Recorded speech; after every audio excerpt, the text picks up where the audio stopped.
Well, well, well. We had a little bit of a technical problem. We're going to start this over like we never started it. It is time to talk some football. Let's go. Yup. It's time to talk football. Again. No more nonsense. It's Sunday night. Again, we might as well get used to it because in about 3 to 4 weeks, we're going to be talking Sunday night football for real. So, let's get it. Welcome, Cowboy fans and Cowboy haters alike. I'm the G. I'm the host of Let's Talk Cowboys, where we talk facts. So, if you like this live stream, please don't forget to like, share, subscribe, hit that notification bell so you know the next time we post another video or go live. And if you haven't become a channel member or subscriber yet, please do. We have a lot of the great things coming up this season. Now, let's talk facts. It is time to get this thing started. It's time to talk some football. Let's go. Let me give you the show again. Real fast rundown. We're going to be talking about the Jerry Jones interview from DallasCowboys.com. And I have not listened to it, but from everything I'm hearing, Jerry Jones was in rare form. Number 2, I got to remind some people, Jerry ain't all bad. I got to show some people this Dallas Cowboys roster that Jerry Jones has helped put together. And some of these picks, some of these players on this roster, Jerry Jones is almost solely responsible for. Then we're going to talk about my surprise players. Y'all tell me y'all surprise players, but my surprise players of this training absolutely balling out. Then we got 2 articles we want to check out on 105.3 The Fan.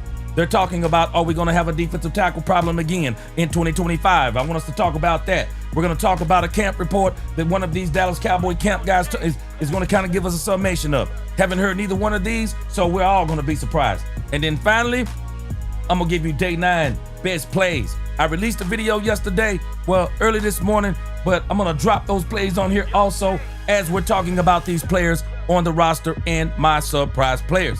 So, Jerry Jones interview, Cowboys roster, surprise player, defensive tackle problems, camp report, day 9 best plays. I told y'all we were going to talk some football. Let's go. Yep. Let's go. All right, let's get this quick roll call, man. We got a lot to talk about tonight. We talking football tonight. Let's go.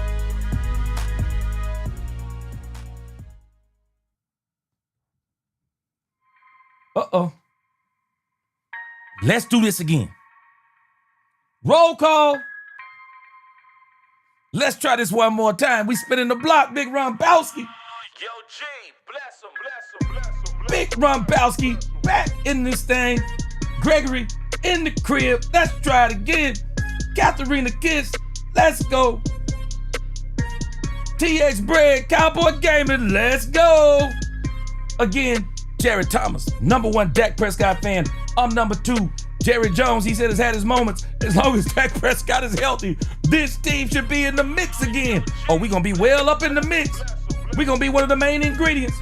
Washington will take a step back. Hurt, and the Eagles will too. Oh, yeah. Book it.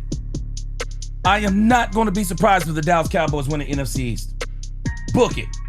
Mose Logan, what's going on? Nick Burton, them boys. My sister, Brandy Mahoney, what's going on? Brandy Mahoney said the Jerry haters tried to shut G down. They can't do it. Untrail and Sanford, let's go. Dak owns filthy. He said hit that like button. 5 points of the star. Hey, I'm giving you nothing but good news. 5-point star. He's repeated again. He said the bases go crazy. Let's go. Rayshawn Stench. My sister, Lisa Worley, what's going on? She said, I've been watching the 2016 Cowboy great team. Oh, it's on. Nick Burston, yeah, we back. Like we never left. John Jones, he said, what up, G Money? It's a New Jack City. Let's go. Inglewood Trojans, up in the crib again. Davion Wallace in here, let's go. Poobie D, got my back, he said. Pay Micah, what it do? He still got my back. Let's go. Lorenzo Pettis, what up? Cool Breeze, Z22, Cool Breeze 22, what's going on? Gwen, Bowden, back with me again. Appreciate you. Brandon Cup. Brandon Cup said, Mike is a little bit B-made, and we know Jerry don't play that way. If we get some central trades for him, let him go. He'll never be the same. Cowboys are too universal. Amen, Walls. Top Flight 409, he said, tired of all the Parson talk. We talking football tonight, Top Flight. Let's go. Dream Chaser 2022. Salute to the channel. Salute to you too. Let's go. C-Base is back up in here. What up with you? Carl Elder. Let's go. Daniel Mitchell in the crib. Cheryl Fall, what's going on? True Cowboy, I see you up in here. Andrew Kirkendorf, let's go. Ed Moon. Now, let's start talking some Cowboys. Again, I have not seen this Jerry Jones interview, but the few clips that I've seen from this thing, Jerry Jones is in rare form. And I'm going to be 100%. I don't understand the problem. The reality to this is I don't understand the problem. When did Jerry ever say he wasn't paying Micah Parsons? I'm dumbfounded. He never said he was not paying Micah Parsons. Jerry Jones made CeeDee Lamb wait to August. I think he made Zach Martin wait to August. Made Dak Prescott wait till the day of the first game in September. Made Ezekiel Elliott wait, I think, to September. When you are talking about becoming the highest paid in your position, this is a part of the territory. And I'm not finna cry because I got to wait an extra 3 to 4 weeks to get a guaranteed $140 million or whatever it's going to be. And not only that, Jerry ain't even tripping on the fact that Micah ain't practicing. As long as he's there, Jerry ain't tripping. I don't understand what everybody was tripping on. It's much ado about nothing because for Micah Parsons to submit a letter saying, I want to be traded, and people in hell want ice water. People in hell want ice water. Micah can't do nothing. He has no control. Jerry has all the leverage. And stop it, Jerry loves this man.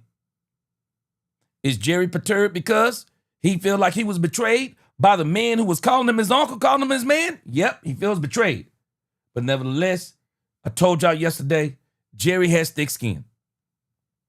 And you are about to see, and I have not seen this interview, but you are about to see how Jerry views this. Jerry has very thick skin. And this ain't personal for Jerry. It's business. I'm laughing at people calling this man crazy. They barely made $9,000 in their entire life. Barely made $90,000. Don't even make $90,000 a year. Ain't gonna even probably see. Some folks, it'll take them 30 years to make $900,000. This man is a billionaire. I think he knows a few things about what he's doing.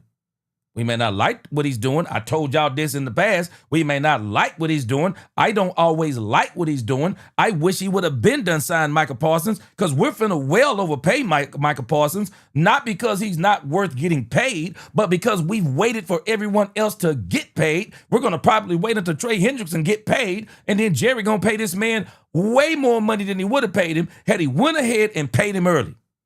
Now, if you listen to Micah's letter, though, it don't sound like to me it was going to get done early anyway because David Mulugeta had already told Micah after the second time he wanted to get his deal done in 2024, David Mulugeta said, no, there are other people coming up to get paid. The price is only going to go up. Y'all not reading that part, though, but I'll help you read it. But we're going to get to Jerry Jones.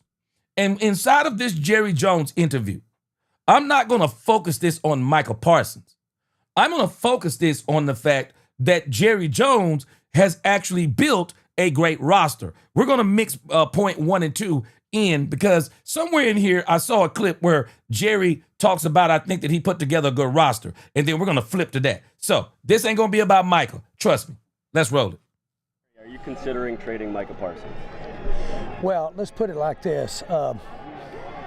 Surely you guys have been around this stuff and know to recognize negotiation talk, that type of thing, and so that's where I put that. So are you considering it? I'm not at this. The facts are that that's like anything else. I think the world of Micah, and that's just a part of negotiation. Would you? I don't care what anyone says. I'm challenging anybody. Tell me what Jerry Jones said bad about Michael Parsons. And if you're telling me that Jerry Jones saying just because you sign a player don't mean you're going to have them is an insult to Michael Parsons, then you very sensitive. That was not a shot. That was the truth. Jerry signed Trayvon Diggs. Didn't have him.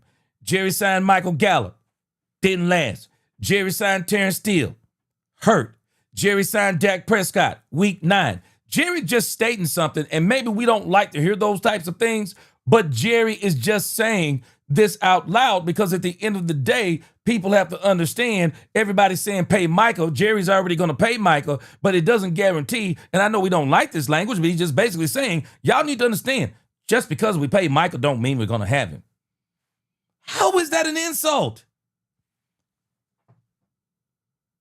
Do you know when somebody hire you on your job, they don't think in their mind for a second that you're not going to be sick? That's why they give you sick days. They know you need a vacation. That's why they give you a vacation. Do we know? Do we not understand because you're employed don't mean you're never going to miss a day of work? Come on, man. But when you looking for something, when you don't like a person, you over-exaggerate. This man has never said he's not going to pay Michael Parsons. He hasn't been insulting Michael Parsons. He continues to say, I like Michael Parsons. Michael Parsons is smart. He's the best player. Somebody tell me, the best player on the team, and that's an insult. And you about to pay this man somewhere around $45 million guaranteed dollars. What? Man, let me tell you something. I don't care what y'all say. Bruh, if those are the insults you talk about, shoot. I heard some insults this morning. If these the insults you talking about, shoot, insult me. Insult me. Because I'm waiting on, because if you telling me you finna pay me $140 million guaranteed, and those are the insults, shoot, insult me. Ever consider trading Michael? Again, I don't really place that with any real seriousness. You know, Micah's got a bad back. That's like being traded. Did the request take you back? Jerry having fun because Michael said he had a bad back. Y'all remember that? Michael said he had a bad back. Jerry said he got a bad back. The way it's the same. Do y'all know y'all can't beat Jerry at this game? I'm sorry. Y'all can't beat Jerry at this game. Dez, Jay-Z, TJ Watt, JJ Watt, whichever one is in this business. This ain't your business, bruh. Y'all can't beat Jerry at this game, bro. This is comical to this man. You can't beat Jerry at this game. Jerry been doing this. He ain't new to this. He true to this. Jerry is, you can't outplay this game with this man. This is why CeeDee Lamb gave the best advice of all of them. I would not recommend indulging in this with Jerry Jones. He signs the checks. Period in the story. Ain't nothing you can do. I don't like how he operates, but I understand how Jerry operates. He sees this as a part of negotiation. Thick skin, ain't taking it personal. Request take you by surprise? Again, no, that's negotiation. I've heard that so many times in my 30 years in the NFL about from not just players but agents, and of course. Myles Garrett just played the same card. Myles Garrett played the same card. How could he be surprised? How can he be? We all understand contracts. We're under contract.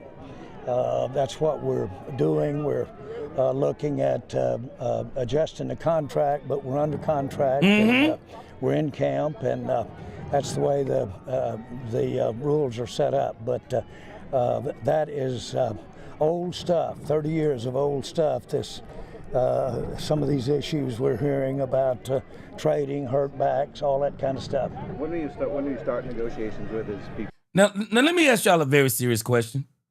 And I'm going to come to you in about halfway through this interview. Let me ask y'all a serious question. Is it Jerry? Is it really Jerry that's causing this distraction? Or was it the letter that Michael Parsons didn't give just privately to Stephen, decides to put it on the internet, and I'm sure courtesy of David Mulugeta? Is it Jerry, or is it Michael releasing a letter on the Cowboys' day off, and then the media jumping head first into 2 feet of water, trying to make a splash, making this into a deal that is really not a deal? There was no problem until he wrote that letter. Everybody was content. He was in camp. He was kind of helping out with the players. Nobody had no problem. But then he writes this letter and everything explodes. Who's the real distraction? Do y'all know that Jerry isn't even having this type of interview without that letter? Do we not realize all this? Who's the real distraction? And what I don't get is, why are people so attracted to this negative stuff? This is why I'm going to show you Jerry ain't that bad. And they're going to, I'm thinking that they're going to get beyond some of this Michael Parsons stuff in this interview. Again, I've started negotiations in March. With his agent? I said I started negotiation in March, and I've negotiated double handfuls of contracts just like I did in March. He thought it was Again, are you asking me? Yeah. I started that in March. Jerry clouded up in here. Jerry said, you asking me or telling me? I saw somebody on X talking about, woo, I wish the reporters would push back on Jerry. They are pushing back on Jerry. The problem is they can't beat the man at this game. They can't beat this man at this game. They can't. Because at the end of the day, Jerry holds the pen. He owns the team. If all these people who keep trying to tell Jerry what to do, you can't. You can, but he ain't going to listen to you. I'm not wasting my breath. Jerry, you can't beat him at this game. And we're going to see how far. And I don't even think this is going to go as far as many people think it's going to go. I think what we're watching is Michael Parsons just being impatient, don't want to play. We say he's playing the game. Well, he's playing it terrible. Well, he's playing it terrible. I don't care what anyone says. He's playing it terrible. Because, bro, if you know you're going to win the game, why are you all hurt? Because winning the game is getting paid. This is why Jerry, do y'all realize Jerry actually don't want to answer these questions? They're the ones that are pressing Jerry on these questions. So again, we give Jerry the responsibility for this as he's the distraction. But is he really the distraction? Because he won't pay Michael Parsons when we want him to? When Michael wants him to? He's the distraction? Sounds like to me that everybody's a part of the distraction. With him in negotiation. My question is, he thought the meeting was about leadership, not about his contract. It's my answer. It's my answer. I was negotiating in March. Are you surprised it's gotten to this point? Not really. Not really at all. This is just negotiation. Is there really? Have you talked to him at all since? Again, I sat with him at the Big 12 Conference Championship, sat with him at the Super Bowl, so Mike is easy for me to talk to, and we've had good talks, and we had a good talk regarding negotiation of the contract, the way I have many players. And I don't need to remind you, we've had some great players around here that... See, all Jerry is saying is, Michael and me have been talking about this contract all along. That's what he's saying. Michael and me have been hanging. We've been talking about this contract, what he wants, and we pretty much finished that contract. And then David Mulugeta comes in, and even though Michael said he didn't make no demands, he didn't have to make demands. he came in and didn't want to go along with what Adam said. Hey, this thing is done. It is what it is, whether we like it or not. A player has the right, whether we like it or not.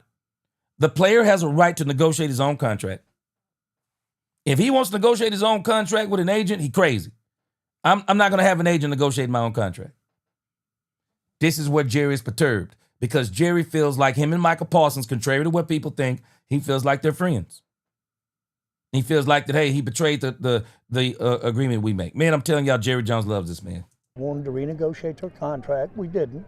Put it off to another year, and so that's where I am on it. But it's any of the stuff that you hear in the process of a negotiation, you can imagine I should take that for whatever. Do you expect him to be on the field week 1? Again, I don't want to talk about my expectations. Now, that is speculating, but I can speak to anything that's happened up until now. Ask the man some football questions. No sensitivity to me. Is it good to see him still at practice, though, even though he made that demand, but he's still out here? Well, I wish the back would get better. You wish the back would get better. So the back is not... Again, this is I negotiation wish tactic. the back would get better, so we could not have a hurt back. You talk about 30 years of these types of scenarios. Is there really nothing different about this one from the others? Well, it's just that you've seen it so often, and you've seen it with other clubs. You go through the process. It's a highly sensitive time when you're guaranteeing somebody almost $200 million. That's sensitive stuff. When the season ended, we talked to you about Mike McCarthy and him potentially talking to other teams, and you said you don't want anybody that doesn't want to be here. Micah Parsons says he doesn't want to be here. How is that any different? No different than a bad back. Did you decline to negotiate with him last year? What? Did you decline to negotiate with him last year, like he said? With who? With Micah last year? With who? Micah? Yeah. He said he wanted to negotiate last year, and you guys. I know you misheard me. I don't think we got any negotiations last year. Closest thing to last year was March of this year when we had a good negotiation.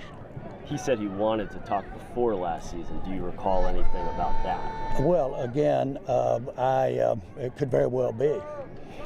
It's what he wants, and so that could cover a lot of ground. When he put out the note yesterday saying he'd asked for a trade, did that make you angry? Not a bit. Not a bit. I can't tell you how many hundreds of times I've heard that negotiation. Jerry, what do you think of all the fans chanting his name and kind of supporting him and hearing them all screaming out there? It was just so much louder last year walking off this field with Lamb. Have you talked with Micah in the last 24 hours? No. Do you plan on? Y'all be patient. We're going to try to get through this. I'm thinking we're going to get to a football question other than Michael Parsons. Y'all be patient. I'm telling y'all, we're blaming this on Jerry, but the media is a part of this game. They're a part of this too.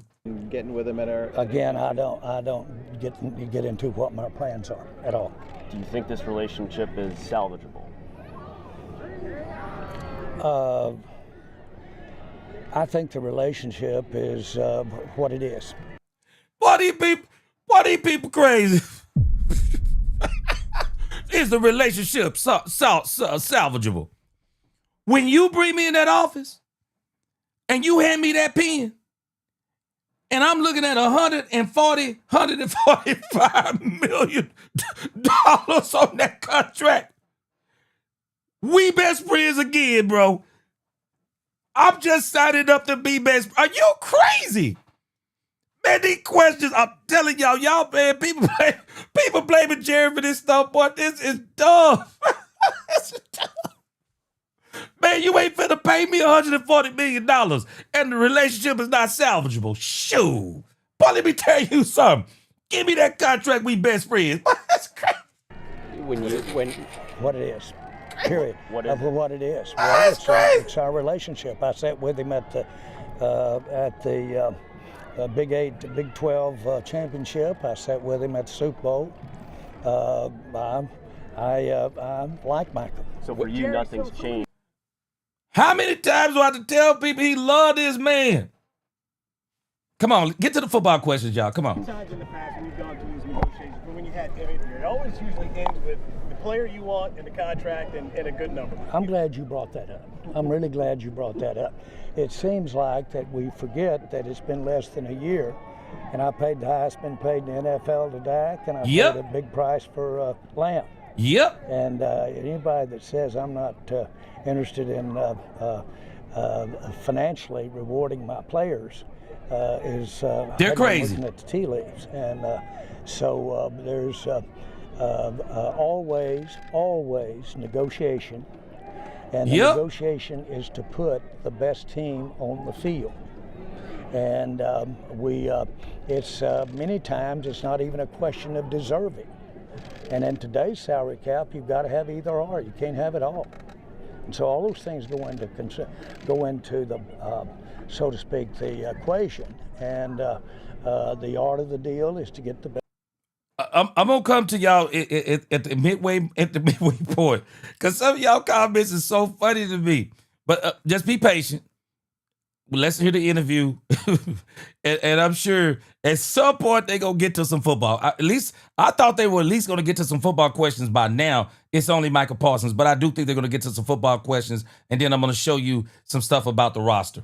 But Jerry's already making a great point. He's already paid Dak, made him the highest paid. CeeDee Lamb, technically the highest paid when you look at the Minnesota state tax and all of that stuff, I believe. And then people don't even realize he paid Kevontae Turpin. He's already paid also Diggy Zua. Now he's paid Jake Ferguson. Ty Smith is in negotiation. Deron Bland is in negotiation. Brandon Aubrey, I'm sure, is in some.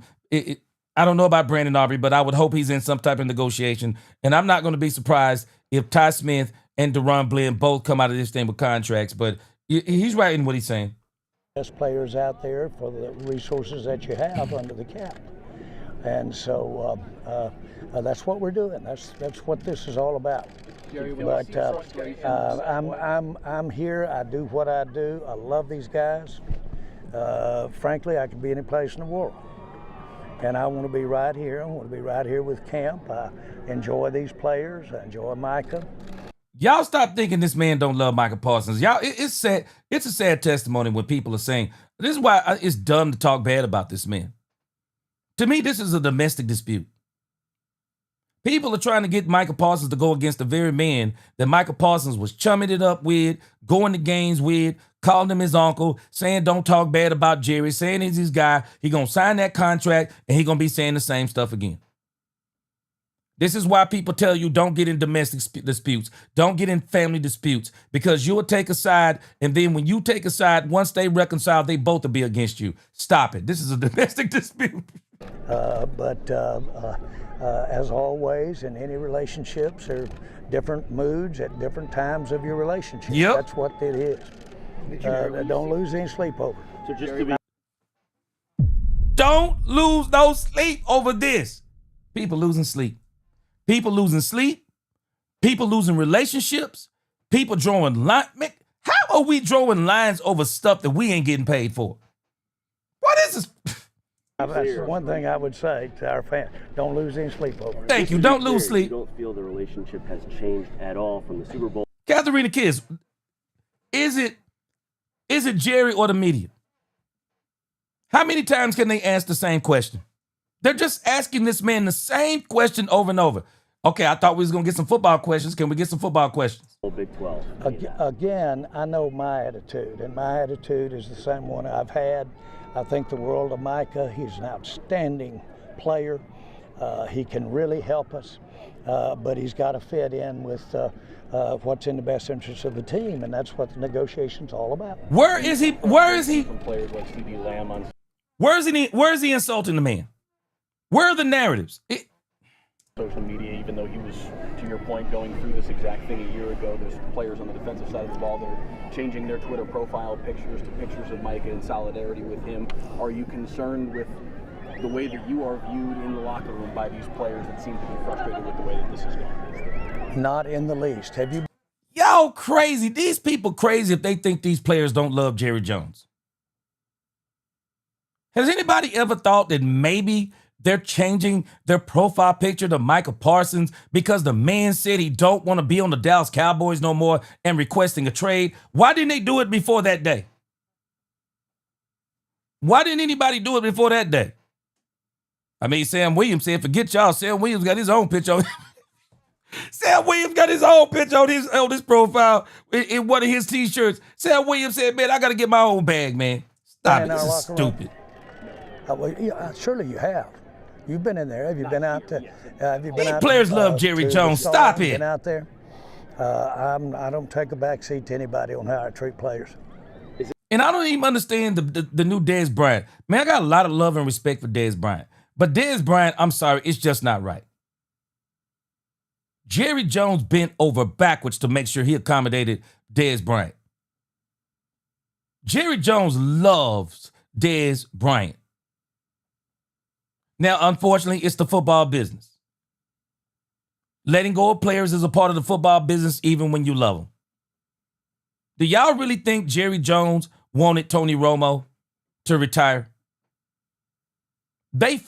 I believe they forced Jerry into the move with Dak Prescott. I know they forced him in the beginning.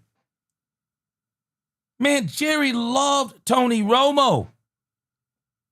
But this is a football business. And you got to deal with football business. It's just what it is. Is this all fun for you? Any place. Poobie D, hang in there. We're gonna talk football. I'm thinking they're gonna get to some football questions because I'm gonna show you some things about Jerry Jones. Is this fun for you? What? This whole ordeal. Well, I've chosen to do this for my life, and now, do y'all see how they're baiting Jerry Jones? Hey, is this fun to you?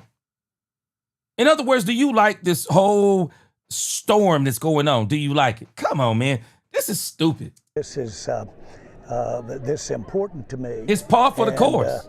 To spend the time that I spend doing it, and all of that is important, but it's important to me to get the job done in a way that fits what we need to do as a team. And so if everybody had the ability to take an existing contract and just say, I disregard it, this league would be chaos. Didn't I tell y'all, though, this is a problem? See, y'all gonna call me a prophet before it's over. These contracts are a problem. Because if you sign a player to a 4-year contract, unless his name is Dak Prescott, by year 3, somebody gonna try to hold out and not play that 4th year. If you give him a 5-year contract, it's a 4-year contract. They don't want to play on the last year of the contract. Somewhere, some of these teams are going to have to start making stands on these players.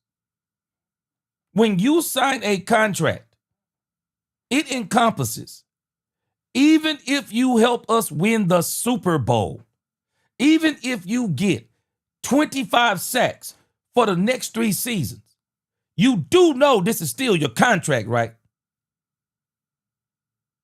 This is still your contract.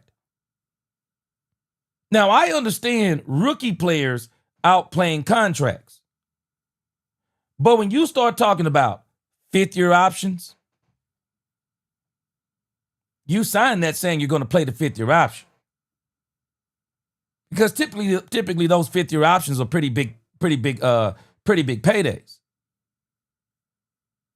But why sign the 5th-year option if you're not going to play it? And the other side of this, I'm on both sides of it. The players, get all the money you can. I've been saying this. Get all the money you can. Because these teams can get tired of you on a whim. And if they don't think your performance is up to par, maybe you get some crazy injury, man, they'll let you go and won't even think twice. I'm on both sides of the argument. I can see both sides because it's a business. And so at the end of the day, you got to do what's best for the business. Y'all hold on, we about done. And so at some point, you do have to recognize that we're talking about under contract here, which can diminish. Yep, he's under contract. If somebody makes a new contract, it makes you wonder if they'll honor that contract. Because they're both the same paper with the same signatures on them. So you have to work through the integrity of the agreement. And we're under contract here. Can we? And we've got future. I wouldn't be standing here with you if I didn't think we had potentially had a great future with Micah. It'd be a waste of all of our time. So we're in good shape. This is negotiation. But make no mistake about it, life has to go on. If something happens to me or anybody else, life does go on. This thing called the NFL, it's not about one person. You keep bringing it up. That's fact. As much as I would hate it, and I mean as much as I would hate it, if the Cowboys traded Michael Parsons, I'm not going to the team that Michael Parsons goes to. I'm not going to that team. I'm not even reporting on that team. I'm staying with the Dallas Cowboys. Life goes on. It is not going to be cataclysmic, whether we realize it or not. It is not going to be cataclysmic if we don't have Michael Parsons. It'll be a shame if we don't have Michael Parsons. It'll be a shame. Might even be a travesty. But we'll go on without Michael Parsons. Just like we went on without DeMarcus Ware. We went on without Tony Romo. We went on without Dez Bryant. We went on without Jason Witten. This team continues to go on. Went on without DeMarco Murray after having an incredible season. It's going on after Zach Martin. It's going on after Travis Frederick. It's going on after Ty Smith. It is going on after great players that we've had because no man's an island. And we got to stop thinking this in Dallas. We got to stop thinking that if one player wasn't here. Let me tell you something. People can tell me anything they want to about Michael Parsons. Dak Prescott is the most valuable team on this team this season. I don't care if Michael Parsons plays 17 games. Michael Parsons does not touch the football unless he causes a fumble, strip sack, or an interception. How many times he gonna get that to happen? How many fumbles is he gonna recover? He can't recover 10 and run them in for touchdowns. Is he gonna really do that? That would be crazy. It'd be absolutely Guinness Book of World Record historical. Is he going to intercept 7 passes and run them in for touchdowns? That would absolutely, unequivocally, be Guinness Book of World Record historical. He's not doing that. He's not the most important person on the team. Dak Prescott is the most important player on the team because he's the quarterback. The quarterback is the most important player because he touches the ball more than anybody with the exception of the center. And all the center is doing is snapping the ball to him. No, this season, we need Dak Prescott to stay healthy. That, to me, would be what would derail us from reaching our full potential. Michael Parsons not being on this team would hurt us. But with the depth they've built, we could still win without Michael Parsons. We can still, I know people don't like what I'm saying. We can still win without Michael Parsons. We'll win more games with Dak Prescott without Michael Parsons than we will with Michael Parsons without Dak Prescott. And that's fact. With the schedule we have coming up, that's fact. Because Michael Parsons couldn't will us to wins last year with Dak Prescott out. It's crazy talk to me. But we don't want Michael Parsons to be gone. But we have to understand, Jerry is saying something. If he was to pass away, the Cowboys are going on. They are. He included in a big way. You keep bringing up, we have a contract, which to me is kind of disingenuous because CD had a contract, Osa had a contract, and you still gave them new deals or gave them extensions while they were under contract. Dak had a contract, right. Lawrence had a contract, right. And we didn't do the new deal with the contract. Right. That's what I'm saying. We've done it both ways. But pretty recently, Dak. And what I'm trying to say is we've done it both ways. The decision, the very definition of coming to an agreement in what's perceived to be your best interest is negotiating over an existing contract where you have. Now, let me tell you what Clarence Hill is, see, people saying, oh, people not pushing back. I'm going to give Clarence Hill credit. But where I'm going to disagree with Clarence Hill is that Jerry Jones is right. They've done it both ways. And I'm going to tell you why he's wrong in what he said. Technically, CeeDee Lamb was not the highest paid at his position. Also, Diggy Zua was not the highest paid, and he definitely wasn't the highest paid at his position. Also, Diggy Zua gave the Cowboys a great team-friendly deal. Also, Diggy Zua's deal was easy. Easy. CeeDee Lamb deal should have been easy. They've done it both ways. He's exactly right. So people are crazy. Have the deal in your hands, and both of you have to agree to make an adjustment in that contract going forward. That's the height of needing to get your minds together. When you don't have it, when you don't have a meeting of the minds, you go ahead like Dak did, or you go ahead like Lawrence did, and you play out the contract. Is the offer you Everybody ain't gonna do like Dak. I'm just telling y'all, everybody ain't gonna do. He's the only one that hasn't held out. had in March still on the table? What? The deal, the offer you had in March, the meeting of the minds, is that still on the table? Micah took it off. He took it off. Jerry said you asked the wrong person. So it's not on the table. He took it off. No, he took it off. Boy, hold up, man. I'm gonna come to y'all in a minute. This is too comical, man. But we gonna get to the football now. He took it off. Okay. And because of that, that's why. It's very important. Okay. And because of that, that's why you're like, I don't want to negotiate with his people right now. Well, I know that. I know I grew up when Mama wouldn't let me do something, going to Daddy, and Daddy let me do it, and going back in saying to Mama, Daddy said I could do it. That old Mama Daddy stuff. We got here doing that by nature. So we're not going to do that. Y'all get the analogy?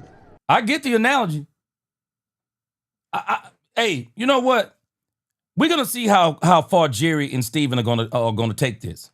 Because did y'all just catch what this? I'm sorry.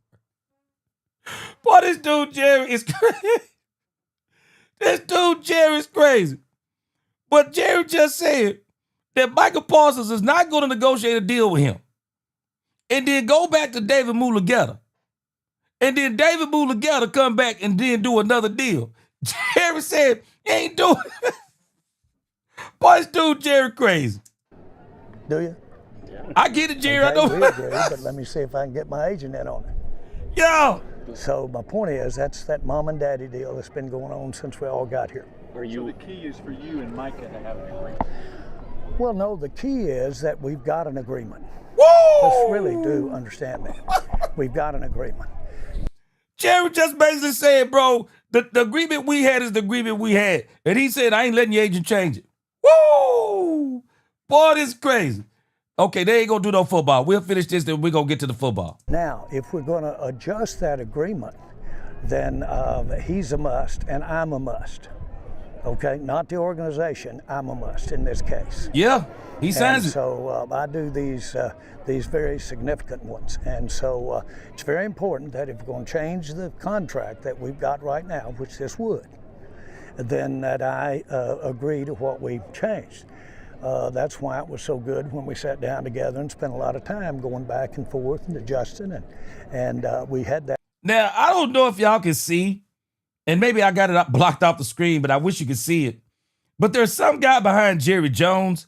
I don't know if that's his son or somebody in the organization, but he's back there heading on to everything Jerry's saying, like, yeah. That exercise together. If you're a must, Ooh.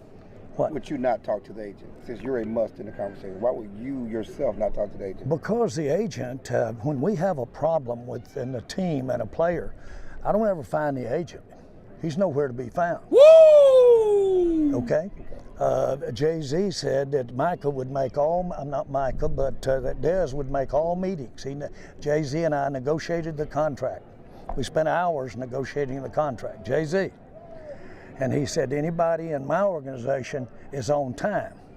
He said, my office used to be on the street corner, and I've always been early. So they will be on time. I said, where did I sign? But I'm going to call you. Finally, he quit taking my call. Now, Jay-Z is misrepresenting this on social media. Jay-Z is saying that Jerry said that when they did the deal on the napkin, that he didn't call Jerry back, or that Jerry said that he didn't call him back. He got it wrong. Jerry ain't talking about the contract. Jay-Z talking about the contract, and it's crazy to me how social media run with nonsense. Jerry ain't talking about the contract. Jerry is saying something simple, and I know we don't like it, but Jerry is saying something. Hey,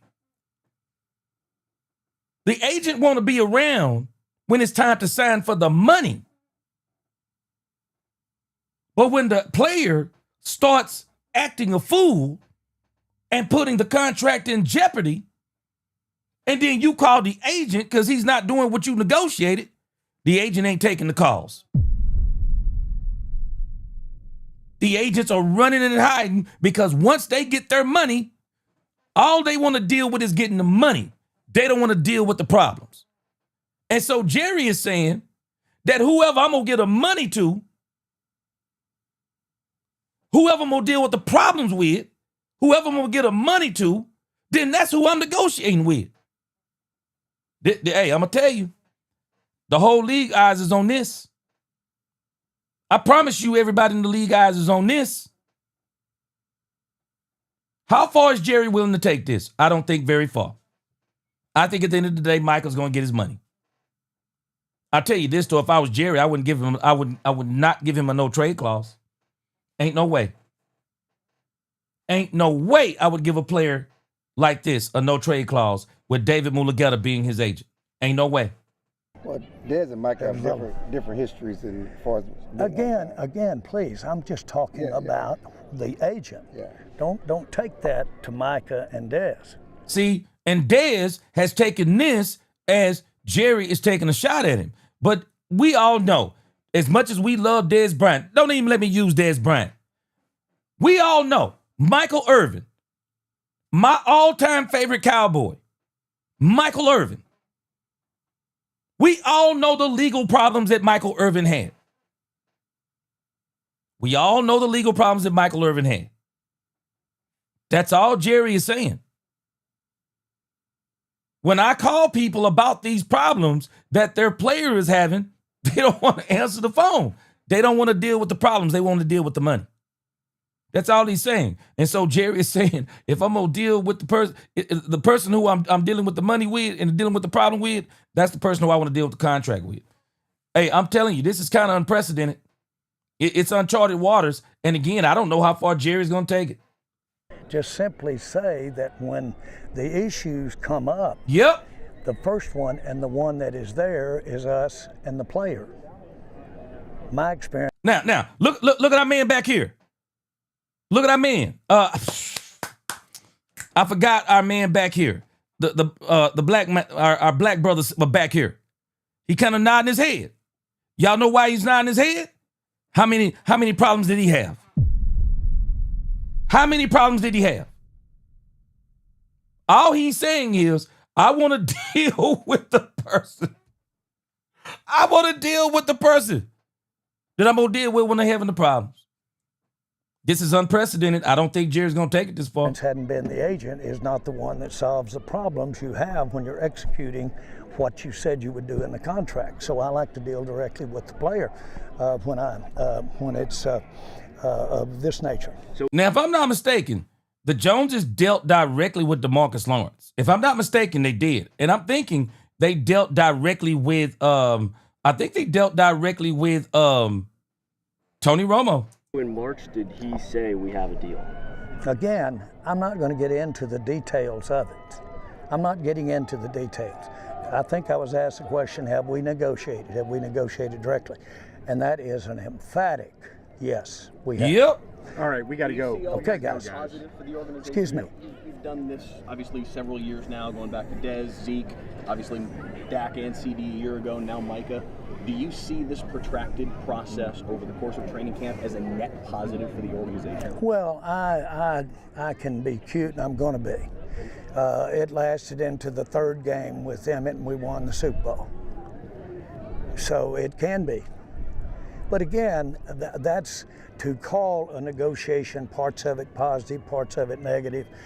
They're positive if we can come to an agreement that fits, comes to an agreement that fits what we've paid other players, what we're going to pay other players. All of things come to an agreement. What y'all don't know is what I offered him. And it's a hell of a lot more than you think I did. See, a lot of people are thinking Jerry tried to undercut him, but Jerry is telling you, no, I was actually willing to pay him big money. That's what you don't know. What was that? Again, her number is XXXX. Of course not. TJ. Of course not. I'm just trying to say to you, we're all walking blank. We don't know what that number and terms were, and that's not appropriate right now to get into it. But my point is, I reached. Make no mistake about it, I reached. Now, according to James Slater, it would have made Michael Parsons the highest paid non-quarterback in NFL history. And I think that's why Jerry's got that smile on his face. Again, let's go back to this. This is a negotiation. Does it blow me up to somebody to say, look, trade me? That's Reginald Mackey said, honor the contract. That's just not a flare sign for me at all in any way. Thank you. All right. Thanks, guys. All right. So I'm about to come to your comments, but I'm actually a little bit disappointed. I'm disappointed because they spent all of that time and didn't ask Jerry any football questions. Well, I'm about to answer some football questions because Jerry is saying some things that people don't want to acknowledge. And somebody's going to have to acknowledge him. And I'm not taking up for Jerry Jones. Jerry Jones, I'm just telling you, I don't like the way Jerry has let what he's let this. And again, I'm very conflicted on this. And the reason why I'm conflicted on this is because I don't think we're here just because of Jerry Jones. If you read Michael Parsons' letter, he said that David Mulugeta told him to wait.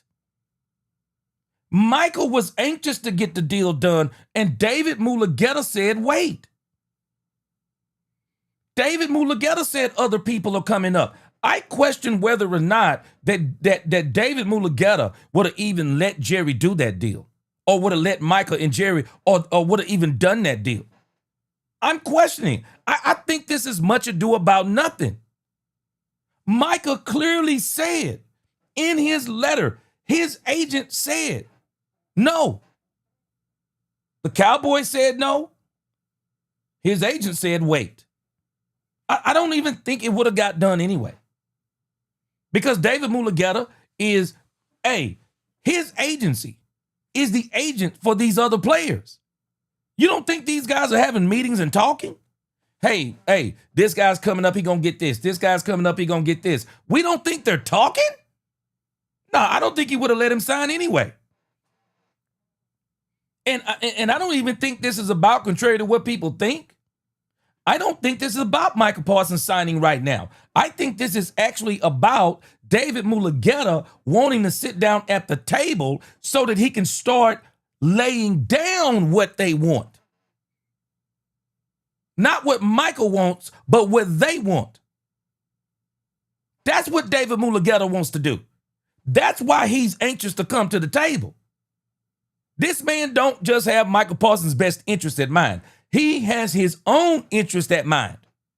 That's what this man is trying to do. Because I don't think this deal would have got done early. David Mulugeta knew guys were coming up. He knew they were coming up. And that's just based on Michael Parsons' own letter. Common sense. He clearly said that David said others are coming up. I don't think David would have done it. But I do think what they're wanting to do is get in there and start laying the groundwork. Probably not the numbers, because I don't think the number is a problem for Jerry. But I can tell you this. Anybody that want to can get mad. But I can tell you what would be a problem for me. You start talking about no trade clauses. Shoo. Boy, we finna battle. Shoot, if you talking about no trade clause, nah, bro, we about to battle to the finish. I dealt with this with Dak Prescott. He a quarterback. That's different. I promise you. I will not deal with this with a non-quarterback. I won't do it. I won't do it. And so if that's the battle that they're going to have, well, shoot, boy, we about to battle. So let me show y'all something where I say that Jerry Jones ain't all bad. Let me show y'all something. Let me show you why I say Jerry Jones ain't all bad. When I look at the beginning of this season since March, this Michael Parsons thing, I'm not happy with it. I'm just telling you straight up. I'm not happy with what this thing is with Michael Parsons. I'm not happy with it at all. But let me tell you why I say that Jerry ain't all bad and why I am happy with Jerry Jones on this part. And this year, I can say unequivocally, what Jerry Jones has done this year, football-wise on the field, what Jerry Jones has done this year far outweighs this stuff with Michael Parsons. It far outweighs it to me. I want you to look at this roster. Let's start at the top. Jerry Jones. Does anybody not realize Jerry Jones extended Will McClay? Jerry Jones extended Will McClay. Jerry Jones, the same people that's telling Jerry Jones to sign Michael Parsons are the same people that were mad that Jerry Jones signed Brian Schottenheimer. They're the same people. Not only did he sign Brian Schottenheimer, signed Clayton Adams, signed Matt Eberflus, signed Nick Sorensen, signed all the coaches under them. Jerry Jones did that. We got to stop thinking that Jerry Jones didn't do that. Jerry did that. Jerry Jones did that. Are we going to give this man credit for the coaching staff? The same coaching staff that we're talking about, Jerry hired it. Jerry hired it. There were people. I laugh at these double-minded people. The Bible says a double-minded man is unstable in all his ways. And that's why you get these people. They're all over the place with the Dallas Cowboys and Jerry Jones. Not me. I'm staying steady on this course. Do I like how this thing with Michael Parsons is turning out? I don't. But do I like what Jerry Jones has done? You better believe I do, because I was one of the first ones that was harping on, man, Jerry done hired him one. Jerry done hired him one. Them same people, I'm telling you, them same people that's want you to hate Jerry Jones are them same people. Didn't want him to hire Brian Schottenheimer. Them same people. I don't listen to double-minded people. I don't listen to double-minded people. Because a double-minded man is unstable in all his ways. He'll tell you every single time to only like what he like and hate what he hate. I don't work like that. This man, Jerry Jones, in this 2025 season, this man done put in work. This Michael Parsons stuff, Michael Parsons, this ain't that. I keep telling y'all, this man played a part in this foolishness. I love Michael Parsons, but he played a part in this foolishness. I believe Michael Parsons gonna be on this team. It's foolishness. I'm sick of the talk. I was hoping in this interview that they were going to ask him some things about the team. They didn't. They think Michael the team. Michael ain't the team. And the reason why Michael is not going to be the team is because of this man right here. I promise you Brian Schottenheimer will still have this team winning. I promise you he will. Shoot, this man Brian Schottenheimer, that's why you got him.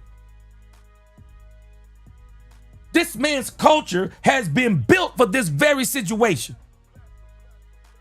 Don't you dare let this show stop with one monkey and one elephant and a doggone box of peanuts. What? Shame on us for even thinking that we couldn't win without Michael Parsons. There is only one player on this team that I feel like if he went down, we're going to have a hard time winning. And his name is Rain Dakota Prescott.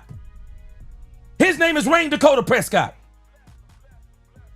I don't care if he say, people, oh, Michael Parsons is the best player on the team. What? Bull junk in the words of the immortal Deion Sanders. Bull junk. We can win without Micah. We can win more games without Michael with Dak staying healthy 17 games, with George Pickens in that offense, than we can with Michael staying healthy and Dak Prescott going down with this offense. Stop it. This is craziness. Look at what Jerry has put together. We ain't even talking about, I just hit you with the coaches. I'm going to hit you with the offense, and I'm going to come to the comments. Let me hit you with the offense this man put together. Put some respect on this man's name. Do we not realize we have the best kicker in the league, and his name is Brandon Aubrey? You don't think Jerry Jones was a part of that? I'm waiting. So we don't think Jerry Jones was a part of that. We got the best kicker in the league. Let's keep going. Who do you think drafted Cooper Beebe? Who do you think drafted Cooper Beebe? Somebody got to take us down the line on this, talking about what this man has done. Who do you think drafted Cooper Beebe? Who do you think? Do y'all not realize we also signed Marquise Bell? Marquise Bell gets lost in the sauce. Cowboys signed Marquise Bell. Do y'all realize I believe we're going to have DeRon Bland with a deal in this camp? Who y'all think drafted Jaden Blue? Will McClay and all these guys, they put together a great board. Y'all don't think Jerry Jones is involved? And I'm telling you right now, Tyler Booker, that's Jerry Jones. Tyler Booker is Jerry Jones. After that Ty Smith interview, Jerry Jones said he realized he needed another lineman. He needed a historical lineman. That's Jerry Jones. He's a part of that process. Look at these people Jerry Jones has been bringing in.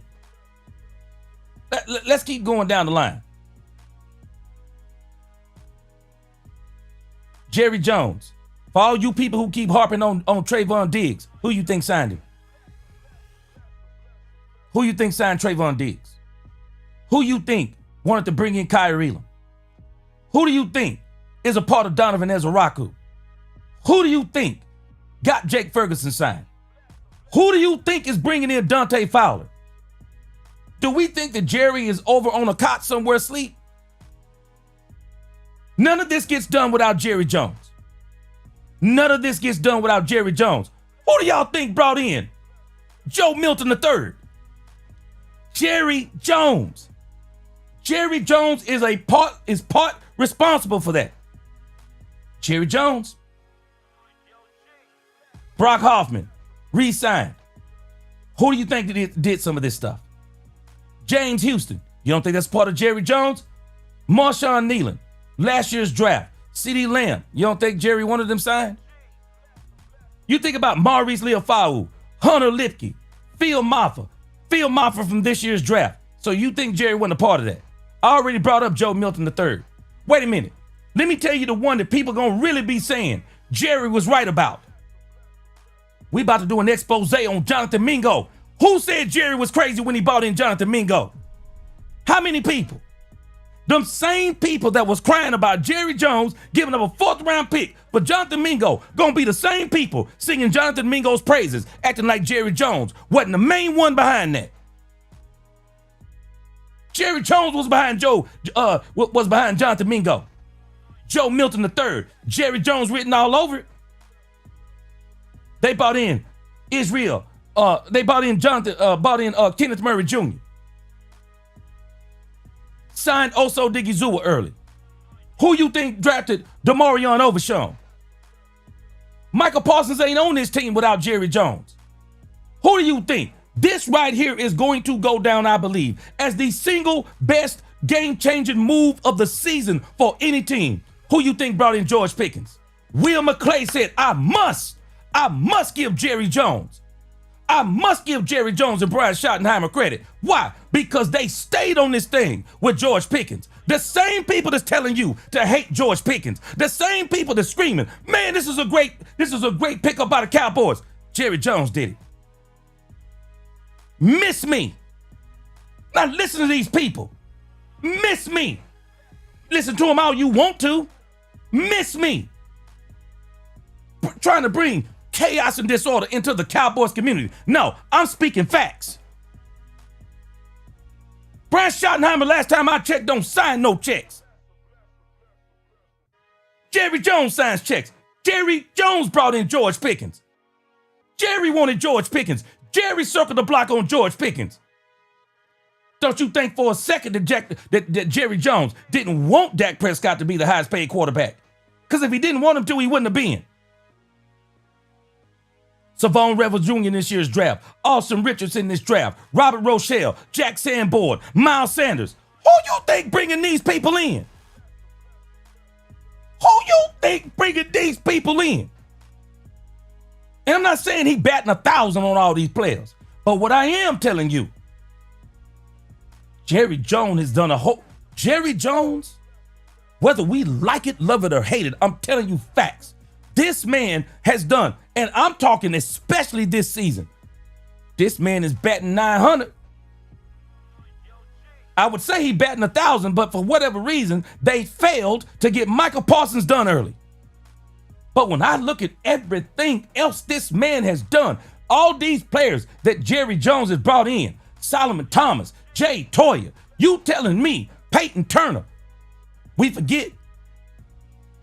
Do we not realize who brought in? Do we not realize who signed Cavante Turpin? Oh, wait, we're going to take Jerry out of the equation. Miss me. You can't. You can't. These same people that was talking, oh, why are we bringing in Miles Sanders? Them the same people now trying to sing the praises. Who you think drafted Sam Williams? Who you think did it? Who you think brought in Perrion Winfrey? Who do you think brought these players in? Miss me? I'm telling you now, miss me. I ain't listening to people trying to destroy. How is it productive to destroy Jerry Jones? How is it productive? How is it productive for people to poo-poo everything this man has done this season? Because we got an issue with a Michael Parsons contract? I don't care what y'all say. And I'm coming to your comments. Y'all know I love you. But I'm not agreeing with anybody who's saying that we got to this point solely because of Jerry Jones. No, Jerry Jones is telling us how we got to this point. Jerry Jones is saying we got to this point, not the same way we got to the Dak Prescott deal, not the same way we got to the CeeDee Lamb deal. No, we got to this point because I tried to sign this man back in March. I offered him bukus of money.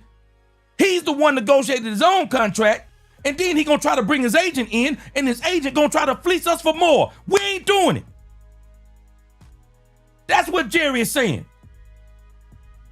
Get mad, get glad, as my mama used to say, with a heavyweight trash bag. I don't care. We getting mad because Jerry is using whatever negotiation tactic this is. Do I have to agree with it? No. Do I like it? No. But I also don't like the fact that Michael Parsons don't want to take responsibility as a grown man for negotiating his contract and then having the unmitigated gall to get his agent to come in and think you finna get some more. Jerry said, not here. Not today, you not. I've already negotiated this contract. Not today, you not. You might on August the 30th. You might on August the 30th. You might on September the 1st. You might on September the 2nd. I might give you everything you want. But not today. Not today. You doo-dooed in that diaper. You gonna sit in it. Y'all get mad, get glad with a heavyweight trash bag. I'm not telling you I like what Jerry. I'm not telling you I like what Jerry is doing. I'm telling you I understand what Jerry is doing. I'm telling you I understand what Jerry is doing. You ain't gotta like it. I don't like it either. I wish we were not at this point. I was actually hoping we were not going to be talking about contracts because Darren Woodson said when you on Super Bowl runs, the one thing you don't do is be talking about contracts. Y'all can get mad, get glad all you want to. Because I'm going to tell you this. We weren't talking about this mess until this letter got released. And all of a sudden, the Cowboys nation lost their minds.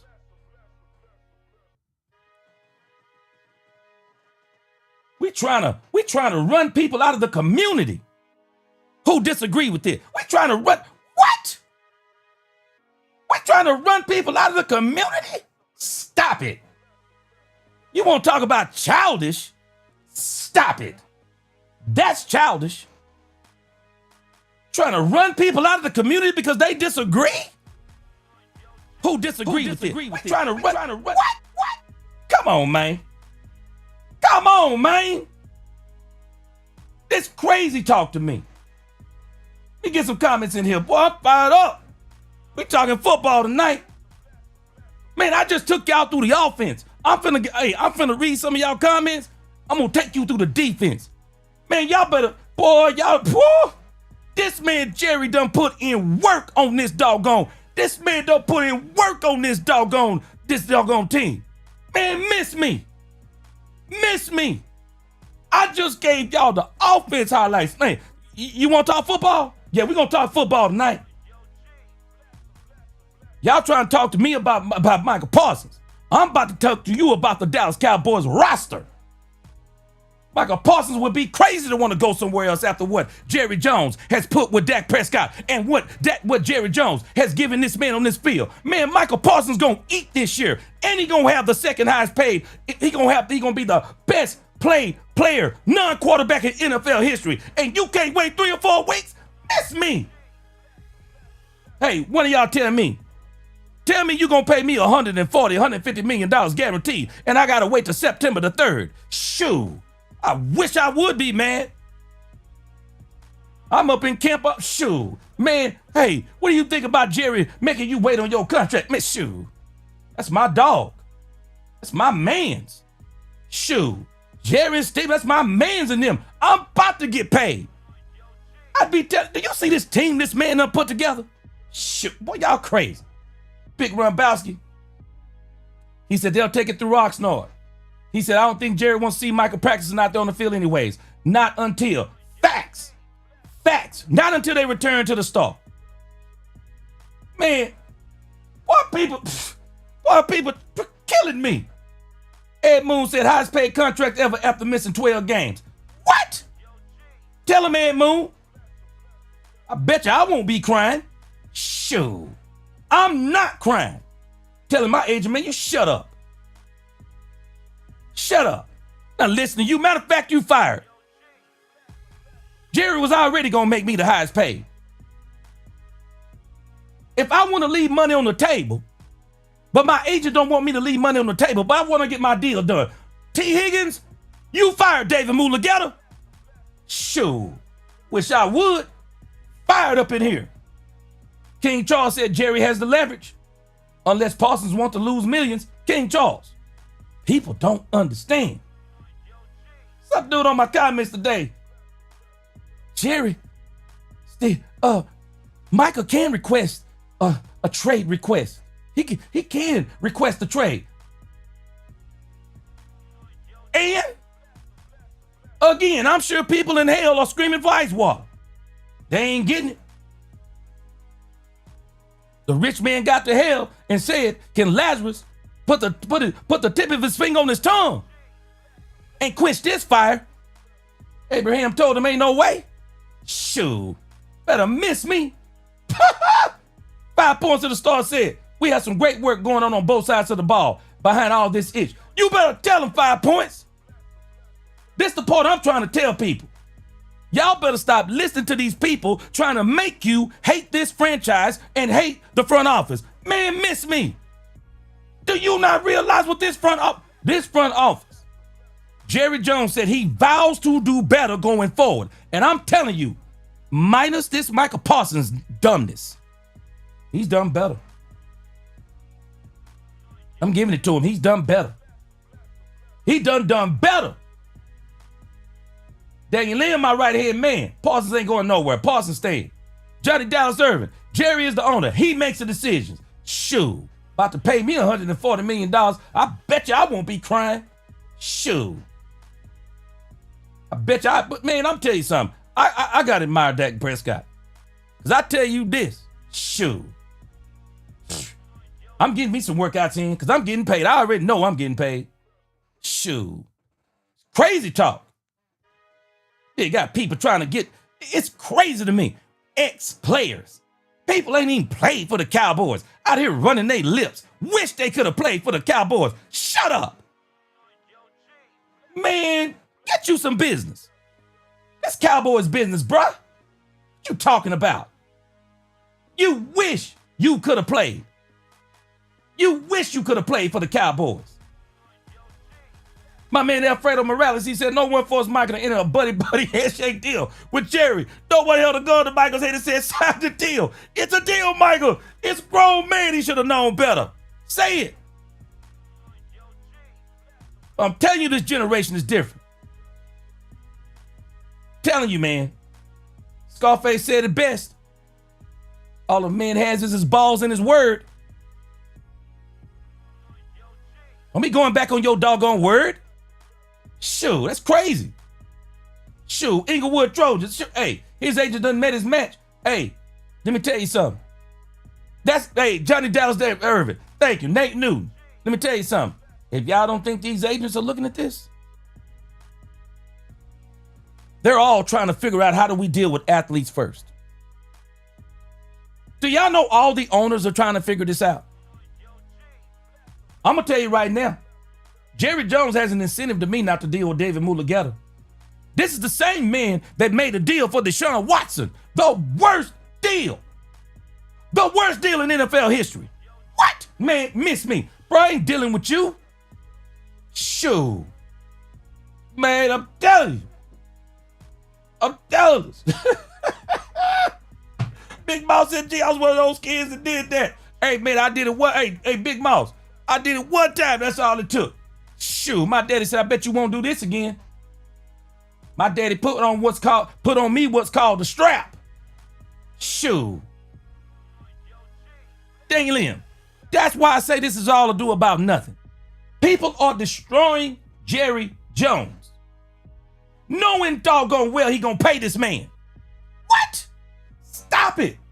It's stupid. How in the world you gonna try to get a player to hate a man that's about to make him a multi-millionaire? What? Boy, you crazy. Let me tell you something. Michael Parsons need me to be his advisor. Shoot. Boy, we had this thing nipped in the bud. Let me be on your advisory board. Let me be your spiritual advisor. I tell you how to deal with this. Shoot, man, hey. Do you realize you about to get the bag? Don't play into this dumbness. You sit down and thank God. Because, bro, you about to get paid out the wazoo. Shoot. Gregory said, gee, let's be honest. Michael gets held 85% of the plays. The ref turn their backs and allow the holes. That's how the league protects quarterbacks. Mike is a beast. Who said he wasn't? Okay. Gregory, can you tell me who haven't been honest? Who said he wasn't a beast? Who said he wasn't? Jerry Jones said he's the best player on the team. Michael Parsons is a beast. Great point. Don't need to be made. But let me tell you another part of the equation. But don't you dare say this man is the team and we can't win without him. Because Jerry, I'm going to show you when I break this defense down for you. I'm going to show you. Shoot, y'all better stop playing. Y'all keep playing with Jerry. Jerry has sneakily, and I mean sneakily, Jerry has prepared himself in case he do want to take it to the extreme. I don't think he will. I don't think he will. But if Jerry want to take it to the extreme, he can. Y'all better stop playing. Inglewood Trojan said it also seems like the old owners like Jerry and Mike Brown not playing games with this agent, trying to fleece them. Again, Inglewood Trojans, people don't realize what Jerry said. Michael, you not going to negotiate a deal, bruh, and then let your agent come back and try to get more. You should have negotiated your agent part when you negotiated this thing. I'm not letting you come back to the well, bro. We gonna see how this turns out. Brandy Mahoney. See, Jay-Z being disingenuous. AOC just released a video on this. Y'all make sure y'all check it out. This man is being disingenuous. People are not listening. I keep telling y'all when it comes to these Cowboys, they ain't listening. They listening to the wrong people.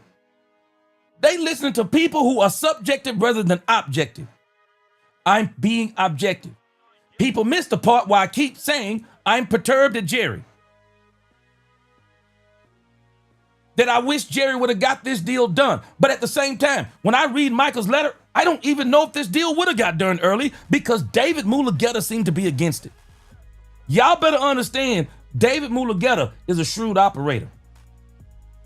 He made Michael or Michael and him put this letter out because they want to raise hell in the Cowboys community because they have no other leverage. The only thing they have is the court of public opinion. They don't even have the law on their side because Michael can't do nothing without Jerry. Knows it. Full well knows it. So what do? Get the media in a frenzy. And I've learned something about the court of public opinion. They don't give two dogs about facts. Boy, you can be dead guilty, court of public opinion. Ooh, figure out every reason.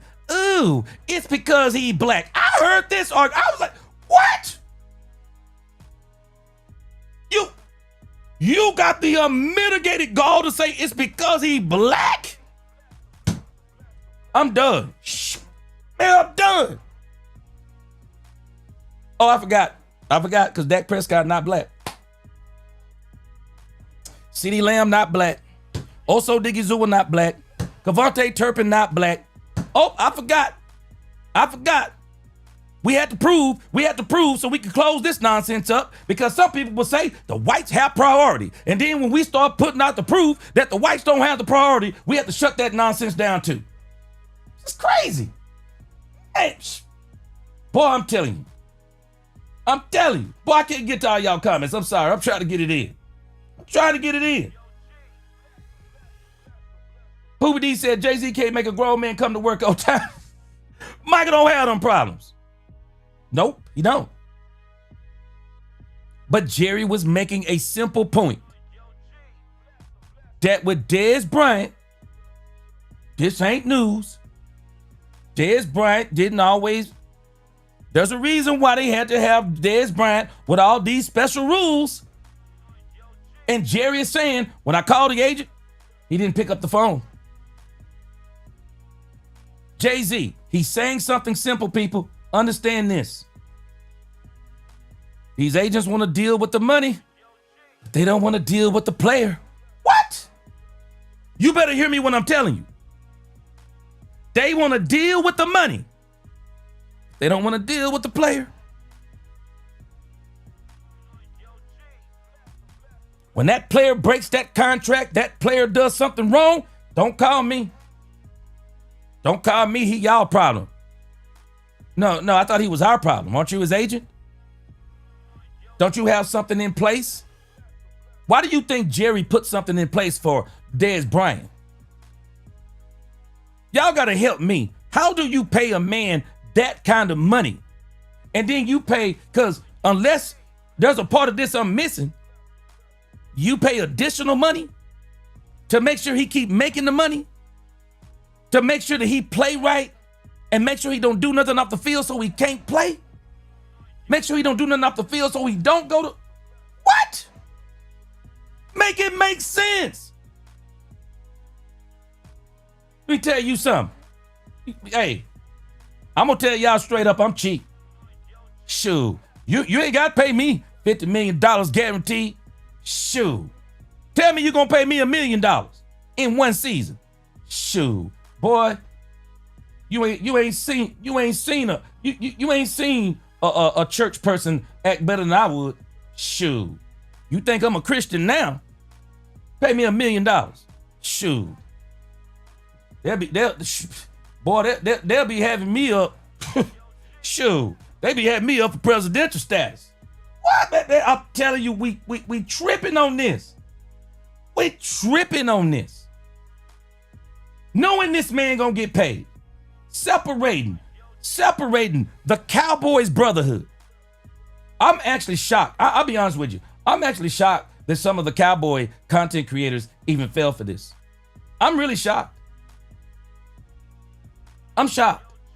The media, I'm not shocked because they cling to this negativity stuff. They cling to it. They absolutely cling to it every single time. And I'm laughing that people are saying this is Jerry. No, they're the ones putting the microphone in his face.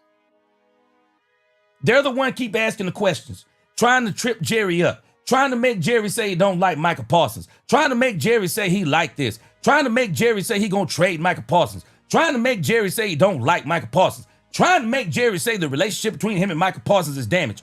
What? Stop it. This is stupid.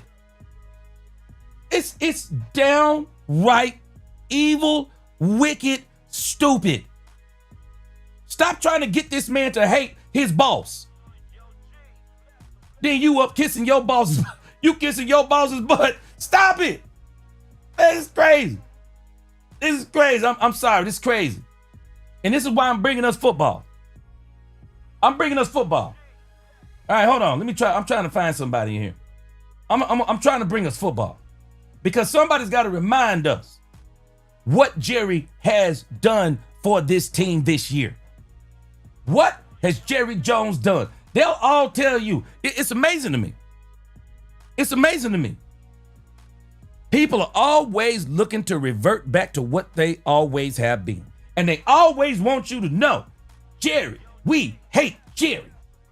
We want you to know Jerry is the problem. Y'all wouldn't even know Micah Parsons without Jerry. Boy, y'all killing me. Like R. Kelly, y'all killing me up in here. Shoot. Let's talk some more football. Hold on a second. Hold on a second. Tackle the Cowboys up in here. What up, Tackle the Cowboys? What up, Tackle the Cowboys? Watch this. Watch this. Hold on a second. Oh, Tackle the Cowboys. The people want to collab, all right? You already know what time it is. You already know what time it is. Watch this. I'm going to show y'all this defense. Boy, y'all thought I was tripping the first time. Y'all thought I was tripping the first time. Let me show you what this man Jerry Jones has done on this doggone defense. Boy, let me show you what this man has done. Hold on a second. Let me see. Let me break this roster down here. Let me see. Break this thing down. I'm just telling you, man, you have really got to see. These people are trying to kill Jerry Jones out here. And I'm not telling you for a split second that Jerry Jones has done everything right, because he hasn't. And we know the common denominator in the Cowboys' problem for the last 30 years, can we admit it's been Jerry Jones? See, a lot of people are thinking that we're not admitting this. No. We're admitting this part. we're admitting this part. But we gotta admit the other part too. What this man has done. Now, I broke this down early and I did go through all the players. But when you look at what this man has done, and I gotta go to the defense because I really want to highlight this defense. Look at the depth this man has brought to this defense. You got Dante Fowler, Sam Williams, and Donovan Ezeraku. Miss me. Dante Fowler, Sam Williams, and Donovan Ezeraku. Micah Parsons ought to go to sleep at night and say, I can't wait to get to this regular season. I'm going to eat. Jerry finally got me some players. Yeah, he did that for you, Micah. Micah Parsons. Marshawn Nealon, I told y'all, Peyton Turner. Do y'all understand? Jerry Jones has got so much depth at the edge rusher position that even if he was to try to take this all the way to the limit with Micah Parsons, the Cowboys are still going to be able to play. I'm sorry, they are. I'm not saying they'll play as good without Micah. They still going to play good. Sam Williams is telling y'all, Sam Williams is saying, man, it's time for me to get the bag. Hey, I love Micah Parsons too, but it's time for me to get the bag. I got to come in here and I got to make some people hurt this year. This man, Sam Williams is going to be out for blood. You got so many options. Michael Parsons is not even going to have to play every defensive snap this year. They have set this man up to once he gets that deal, he should be able to stay fresh an entire game. Shouldn't even have to be in on all the run plays. I mean, the things they're going to be able to do with this man is incredible in the grand scheme of things. Man, we got to give Jerry Jones more credit than what we're doing. And I'm telling you, this dude, Kyrie Elam, I've been telling y'all from the beginning. Kyrie Elam.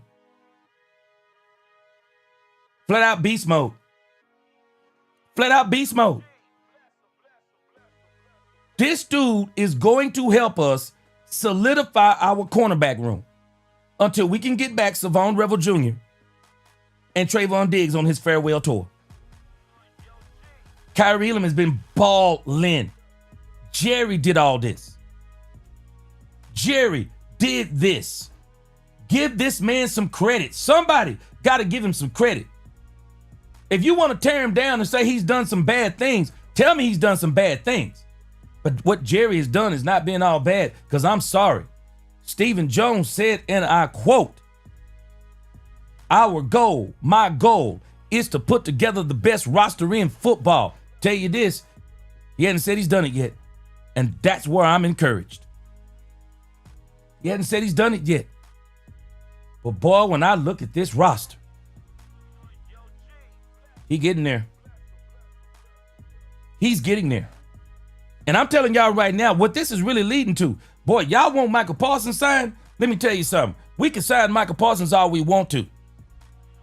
But without George Pickens, we've seen this team with Michael Parsons. Fully healthy, we've seen it. We have not seen this team with George Pickens. We have not seen this team with George Pickens. And if this team looks the way it's supposed to look with George Pickens, let me tell you something.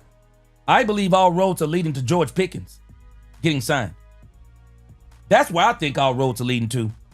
We really need to be concerned about George Pickens getting signed. And everybody needs to be on board, including Michael Parsons. Michael Parsons said, depending upon how aggressive we're trying to be, I'm sorry, you can't get no more aggressive than George Pickens. If I'm Michael Parsons, I'm calling Jerry Jones in the office. I'm calling David Mulugeta in the office, and I'm telling them, no, this ain't just about how do you get me signed. How do you get me signed and get George Pickens signed? George Pickens not only helps the offense, he helps the defense. George Pickens helps the defense. We crying about Michael Parsons. No, we need to be really concentrating on how do we get George Pickens signed? How do we do it? Hey, Michael, you said if we're trying to be aggressive, we're trying to get aggressive. We really want this dude to be signed.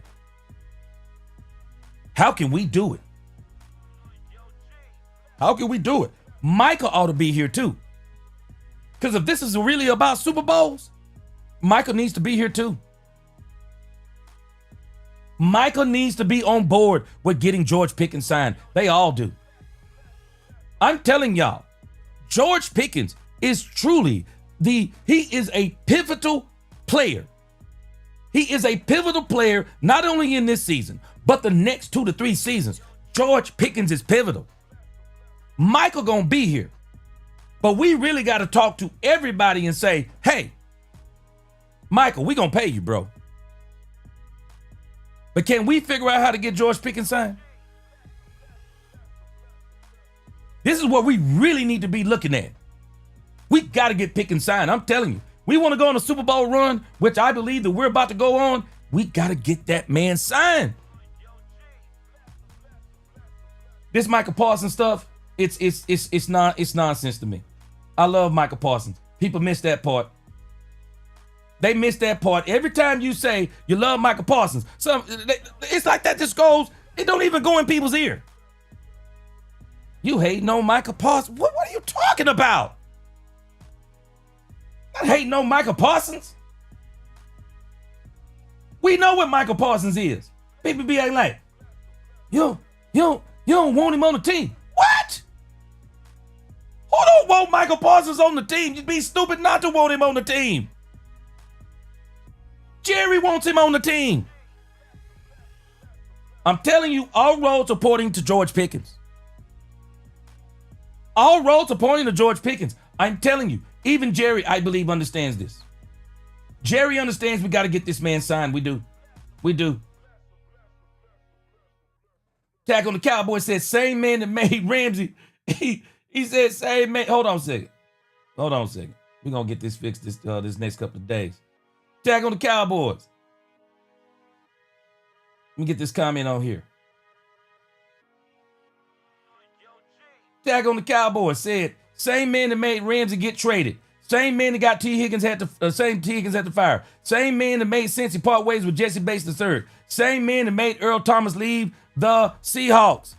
Facts, facts, facts, facts. I'm telling y'all, the Cowboys team is too good. I'm sorry, the Cowboys team is too good.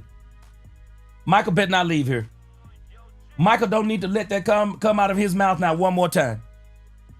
No, Michael, we need you here, but you need to be here. You need to be here too. You need the Cowboys and the Cowboys need you. It's a match made in heaven. Michael Parsons, we need you, bro. Get out of your feelings because Jerry ain't paid you when you want him to pay you. Because he won't come and negotiate with your agent. Stop it, bro. You about to get paid up in this thing. And you failed at this part of your leadership. You failed. This is not the way you need to be leading this team. You failed. But it's not the mistake you make. It's what you do after the mistake. Get up, get over it, be patient, stay your butt in training camp, get back active with your guys, get that energy back up, and you need to have the energy of, guys, I apologize. I lost it a little bit. I lost a little bit of my patience. I apologize. I'm back on it. Jerry gonna take care of me. Let's get it. Man, we got to keep this team together, man. We got to keep this team together. And I wish we could keep this doggone Cowboys community together. But the thing that's strange to me is I don't understand people who are competing with other grown men. I'm not competing with another grown man. I'm sorry, successful people inspire me. Successful people don't make me mad. I'm inspired. When I see somebody successful, I'm like, okay, what are they doing? What are they doing to be successful? And if I know that they're not doing something illegitimate, man, I'm inspired. We just got to keep, if we're going to keep this community together, then we got to be truthful.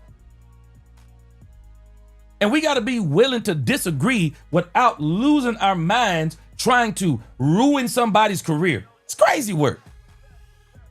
It's crazy work. And I'm telling you, I wish this media would change. I don't like the way this media covers the Cowboys. The Cowboys are trying to change. Even Jerry and Steven, I believe they're trying to change, but the media won't let them. Because the media keeps looking for every little step the Cowboys do so that they can go back and say, oh, this is the same thing. We've seen this before. Okay, have you seen all these other moves before? Do all these other moves the Cowboys have made, do they look familiar? I'm telling us, we got to stay with our Cowboys. And we got to stay with our team. And a lot of people keep saying the team is in solidarity. Yeah. But have you ever figured they're not in solidarity saying we're against Jerry Jones? They're saying we're in solidarity because we want you on the team, bro. We want you on the team. That's why we're in solidarity. We're not in solidarity because we want to be against Jerry. What? That's crazy. Jerry got to sign their checks too. It don't make sense. It don't. Justin Bradley said Dez Bryant had like 7 or 8 rules because Jerry was looking out for his best interest. Jerry was looking out for his best interest as it applies to his team. But Jerry liked Dez Bryant too. And it's shameful when someone won't admit stuff like that.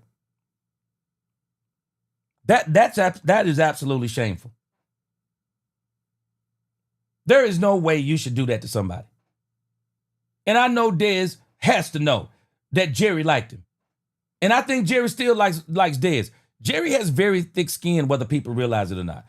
But Jerry seems to understand the art of negotiation. He understands people. He's emotionally intelligent, whether people realize it or not.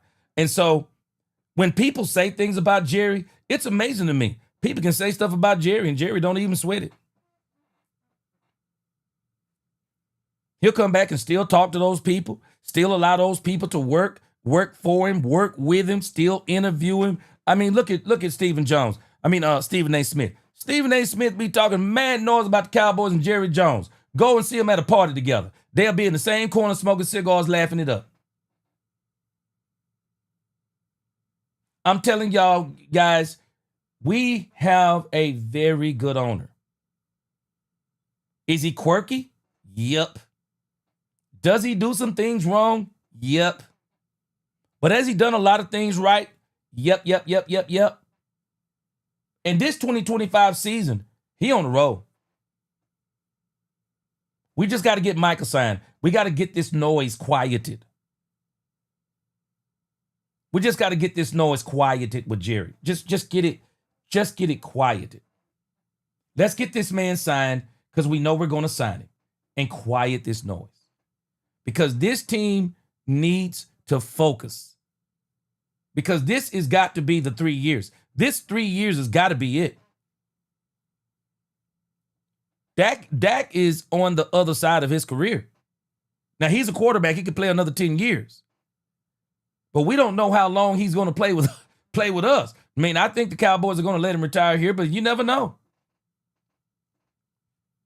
Real Fan 1 said Cowboys can't keep paying players to big contracts. Cap will eventually run out. Eagles didn't pay Hassan Reddick and some other players. Not even Howie can pay everyone. And guess what, Real Fan 1? And they won the Super Bowl without him. Won a Super Bowl without him. Brandon Mahoney, I'm agreeing with you. Dez is bitter. Dez is bitter. And AOC dropped a great video. Go check it out. I mean, he showed where how Dez even talked so great about Jerry. But now all of a sudden he's bitter. Man, stop it. Dangliam said Dez said on X that Jerry shouldn't have mentioned Jerry shouldn't have mentioned his name in the Michael negotiations. Well, and the reality is he really didn't mention his name as it pertains to the negotiations. He just used Dez as a great example of that when he was putting parameters in place and when Dez had an issue or two, that when he called Jay-Z, he didn't answer the phone. Now, we may not like that he brought that up, but I mean, I'm sorry. That's just not a big deal to me. That's just not a big deal to me. And why does social media stop men from being men and women from being women? It's one thing if I say something about Jerry Jones. Well, Jerry ain't gonna call me because he ain't got my phone number. Jerry ain't got my phone number, y'all. But when people have your phone number and you have like a personal relationship, call them up. Call them on the phone. Call them. Please call him. I'm sure Dez could get in touch with Jerry if he want to. Call him. How about you tell Jerry, hey, Jerry, I really didn't like the fact that you mentioned my name talking about Michael because people may have drawn the wrong conclusion. So, Me and you cool. Could you not do that again? Why not do that? Because I'm telling you, Jerry loves Dez Bryant. Jerry loves Dez Bryant. I'm telling you, Jerry loves his players. And the one thing that Jerry has been accused of is loving his players hard. Loving his players hard. And so when you start, you got to be careful with that. You want to, don't. Jerry to me is one of those guys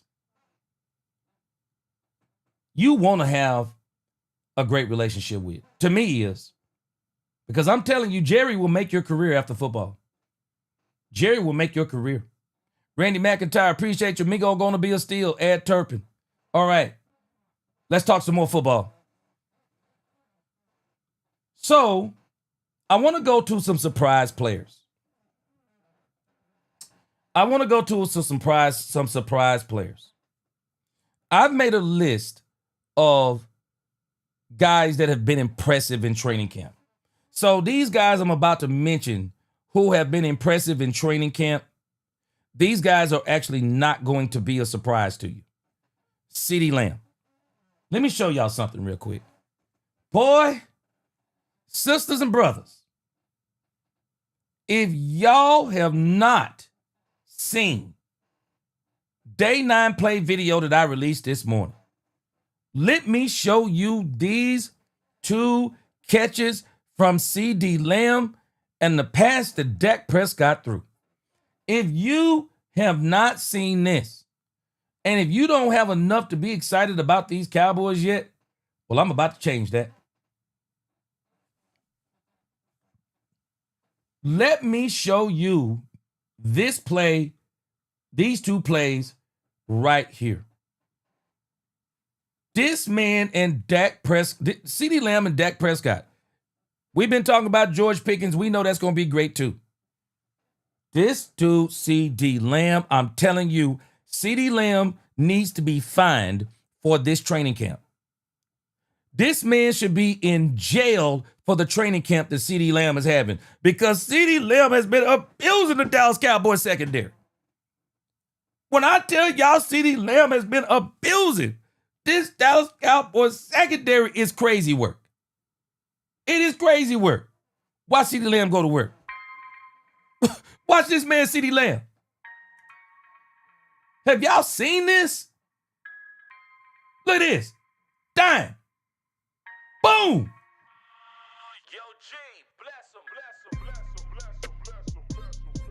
Absolute dime by Dak Prescott. CeeDee Lamb is abusing this Cowboys secondary. And I'm telling you, they're not bad. He's just abusing them. Watch it again. Look at this. Telling me Dak can't throw the deep ball. What? Boom.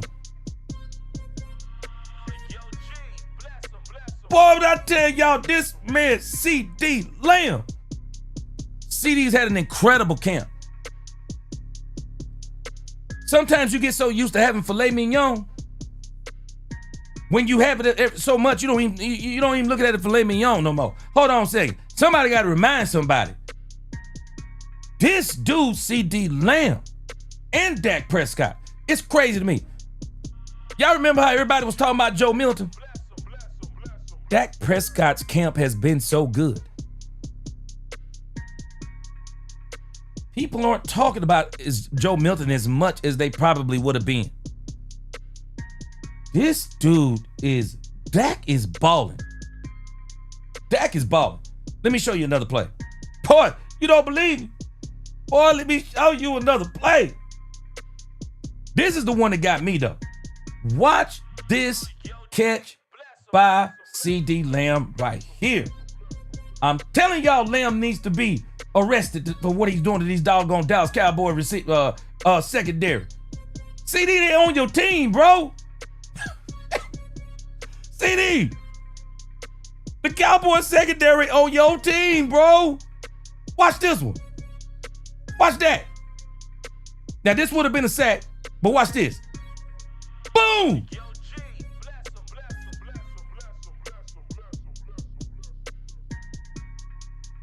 This man, CD Lamb, is committing crimes in this Dallas Cowboys training camp. This dude been killing it.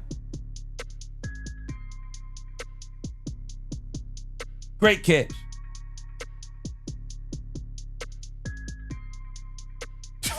Boy, see, hey, y'all gonna have to excuse me. I may be biased. Y'all gonna have to excuse me. The young folks always, you know what? Hey, I'm about to go and tell y'all, I'm about to do some YN activity right now. I'm gonna do some YN activity and keep it Christian. But my sons call it glazing. When you be talking about somebody, my sons be talking about glazing. Let me tell you something. CD Lamb was top 3 for me. CD Lamb moved from top 3 to number 2. After watching CD Lamb and listening to CD Lamb, I have officially moved CD Lamb to the best wide receiver in football. CD Lamb is the best wide receiver in football. Hands down to me. And Jamar Chase, I had him at number 1. I had Justin Jefferson at number 2. I know some people are not gonna like it. I'm putting CD Lamb number 1 for me. He number 1 for me. He number 1 for me. Brandon Mahoney said, "Young YN activity." I'm telling God. She said, "I'm telling God." Brandon Mahoney said she telling God on me. I'm gonna have to repent tonight.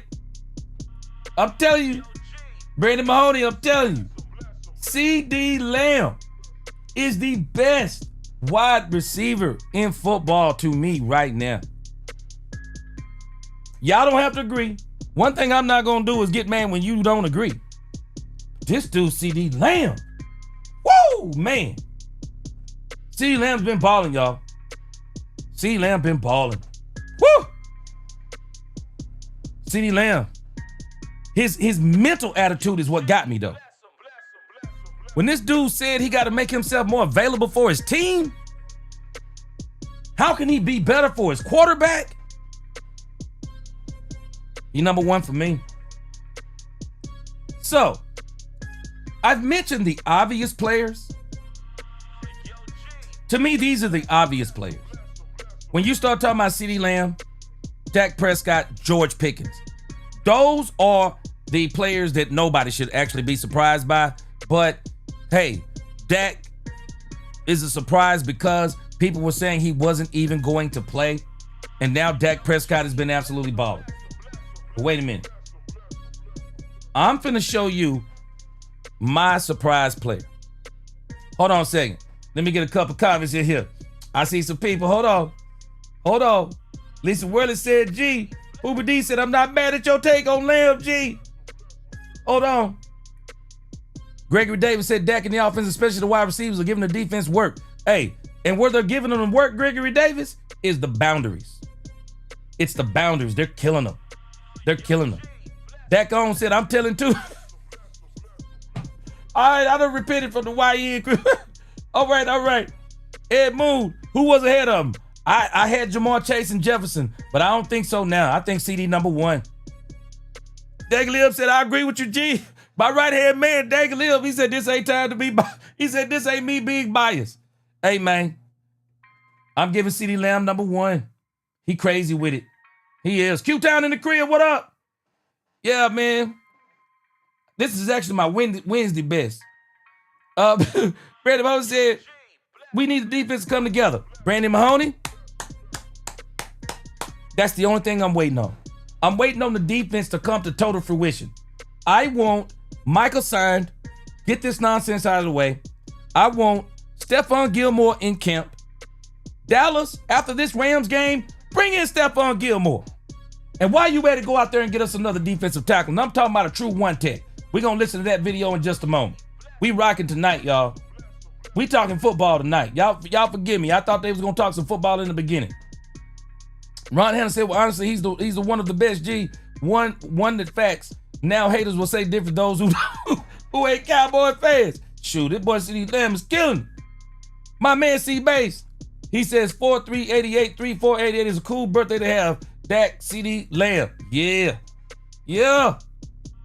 Dang Lip said, I don't see the Cowboys making a trade for a D tackle or for a cornerback. A signing for a defensive tackle and cornerback is very possible.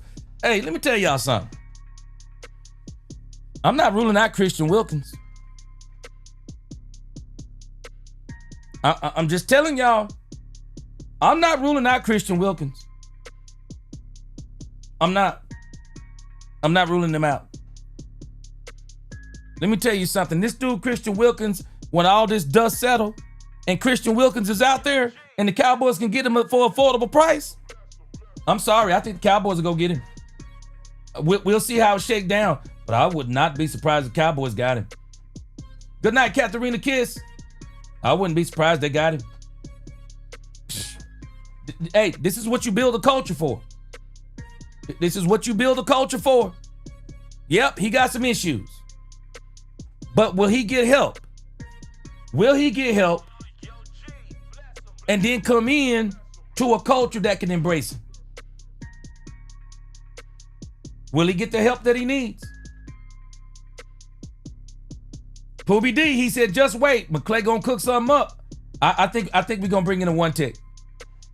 Chase said he ain't good for the locker room. Okay, Chase, what if he got help? Lee Time, what's up, man? Mozzie said he's at 315. Yeah, Mozzie gonna be a 3 tech though. He gonna be alternating between that 3 tech and that 1 tech. Gandalf's Pipe, what up? He said Wilkins is a certified widow. Yeah, he got some issues. I'm just saying, if he got his issues together, I'm just saying. Rodeo Fab, he said, G, you one of my faves. Appreciate you. All right, hold on. So, let me get to my surprises. Y'all tell me where y'all on this. Yeah, Daniel Lim, I agree with you. If he comes to Dallas, he will be the new Dallas Cowboy 1 tech. He will. This man Chase said, help me a freaky boy. Nah. Hold on a second, man. Maybe this man got some help. Okay. Let me give you my 3 surprises. And I am happily surprised. Number 1. Let me pull up a play for him. That's why I got the music playing in the background. Let's pull up a play. Boy, let me tell you. I'm not even talking funny. Let me tell y'all something. This dude has me excited about this Cowboys wide receiver room. Check him out. This dude, Jonathan Mingo. What? This dude, Jonathan Mingo. Man, look at this dude. Man, sisters and brothers, you talking about down the stretch having a big-bodied wide receiver as your third receiver? Boy, you built to beat people. You built to beat people. I'm telling you.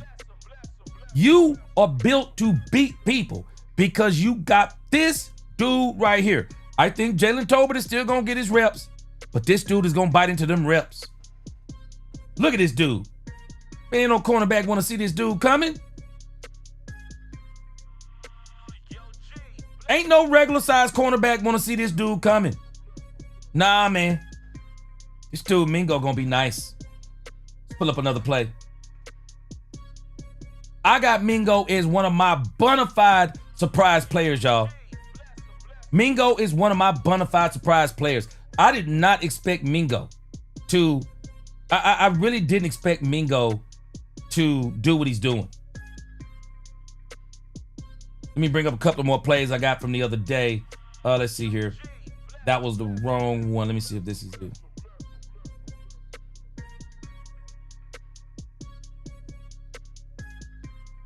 I mean, just look at just a dude this big, able to get in the zones. You can't help but love it. This is the same play from a different angle. We were all wondering, what would Mingo look like? Let me tell y'all something. People going to be apologizing to Jerry for this one. People going to be apologizing to Jerry for this one with Mingo. Y'all remember people were beating Jerry down? Even I ain't gonna act like I wasn't a part of the game. I wasn't doing it as hard, but I was a part. Like, why would Jerry give up a 4th round pick for Jonathan Mingo? But of course, I'm always willing to say maybe once Dak Prescott, because I said we won't know what he is until he gets with Dak. Well, we've been watching him at camp with Dak Prescott, and some of these results with Mingo have been absolutely impressive. Let me go back to a couple of more plays. I'm telling y'all, man, Mingo has been getting it in this training camp. And when I saw this play right here, this is another. And I'm going to tell you, there are certain plays that only big-bodied receivers can make. Certain plays that only they can make. And this right here is one of those plays. Y'all remember this? Mingo, boom! Nah, bro. Nope. It's over. And Mingo ain't no slow dude either. Yeah, Mingo not no slow dude either.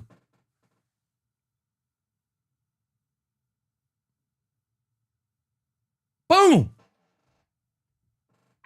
Mingo, I'm telling y'all, Mingo has been my number 1 surprise player. No, not number 1. Not number 1. Okay, I'm going to give him my 3rd. He's my number 3. I'm going to give you my number 2. Then I'm going to come to the comments. Y'all tell me who y'all surprise players have been. I mean, the Cowboys have had so many standout players in training camp. Y'all could have a plethora of them, and we would all be on point. So, my next surprise player, and I really don't have it. Let me see. I think I might have a. Let me see if I got to play on him from day 9. I don't think I do though. If I don't, I got to play from day 8. Let me see. And let me give an honorable mention. Trayshawn Holden. Trayshawn Holden, I'm giving him a special mention. Trayshawn Holden has been holding it down. Trayshawn Holden has been holding it down. He absolutely has been holding it down. All right, let me go to day 8 so I can get my let me go to day 8 so I can give you my next surprise player. Because the one I'm gonna tell you last, some of y'all might be surprised, but I'm telling you, I am pleasantly surprised at how crazy this dude has been playing. Hold on, let me see. Here it is right here. He is. Some of y'all should already know the way I was talking about this dude way back when the Cowboys got him. But boy, let me show you. This is my number 2 surprise player. Even though I thought he was going to be good, he has surpassed my expectations. And it is none other than Kaiir Elam. This dude, Kaiir Elam, has been a terror in the Cowboys training camp. This dude has picked off Dak Prescott 3 times. He has been in multiple pass breakups. Kaiir Elam has been balling. I mean, his ball instincts are crazy. Because even Dak Prescott asked him on the first, when he got his first interception, Dak was like, what made you go for that one? He said, my instinct. Yeah, Dak, you can't teach this. Yeah, Dak, you didn't do anything wrong. My instinct. And I'm going to show you something that he does if you pay attention. Kaiir Elam keeps, and I don't know if this will come back to bite him later on, but the one thing I noticed about Elam, he always keeps them eyes on the quarterback. Keeps them eyes on the quarterback. Look at that. Oh, boy. Boy. Kaiir Elam playing this thing. Playing the ball. Look at there. No chance. No chance. Dak, you didn't actually have a chance on this one. I don't think you had a chance on this one. Great play by Kyrie Elam. Great play. Elam is what is going to help us to be able to withstand Savon Revel Jr. and Trayvon Diggs not being ready. Now, I'm going to show y'all something else, matter of fact, while I'm here. While I'm on this about Kyrie Elam. But I'm telling you, Kyrie Elam has been my surprise player. I mean, I thought he was going to play well. I didn't know he was going to be this much of a problem in the Dallas Cowboys trading cap. This dude has not made it easy for Dak and these other quarterbacks. Kyrie Elam's been balling. Let me go back to the plays from day 9. Let me show y'all something that's insane. So, I was watching Trayvon Diggs. And I don't want y'all to take this because some people think I don't like Trayvon Diggs. I like Trayvon Diggs too. I don't like the stuff that Trayvon Diggs does and says, but I like Trayvon Diggs. But I'm going to show you something about Trayvon Diggs. Now, some people are saying that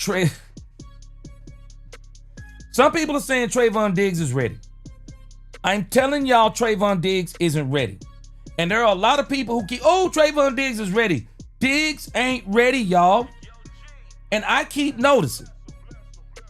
Every time he jumps up and comes down, this is what sets Savon Revel Jr. back. I want y'all to watch Trayvon Diggs. After he makes the jump and come down, watch how he runs.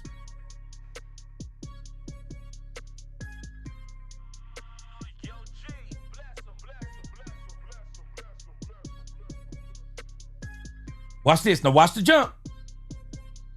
Boom. Now look.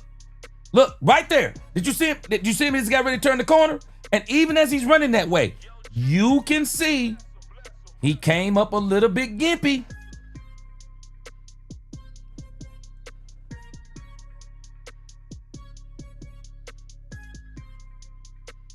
He came up a little bit gimpy. Watch him. All this stuff right here is good. Now watch. I want you to watch when he comes down.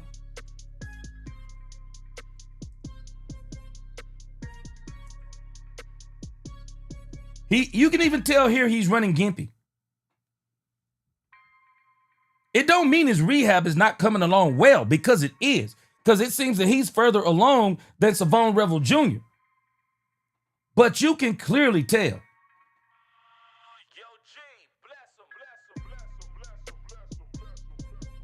You can see the gimp. He ain't quite ready. He ain't quite ready. And I told y'all before, this chondral bone surgery ain't nothing to play around with. It is nothing to play around with, family.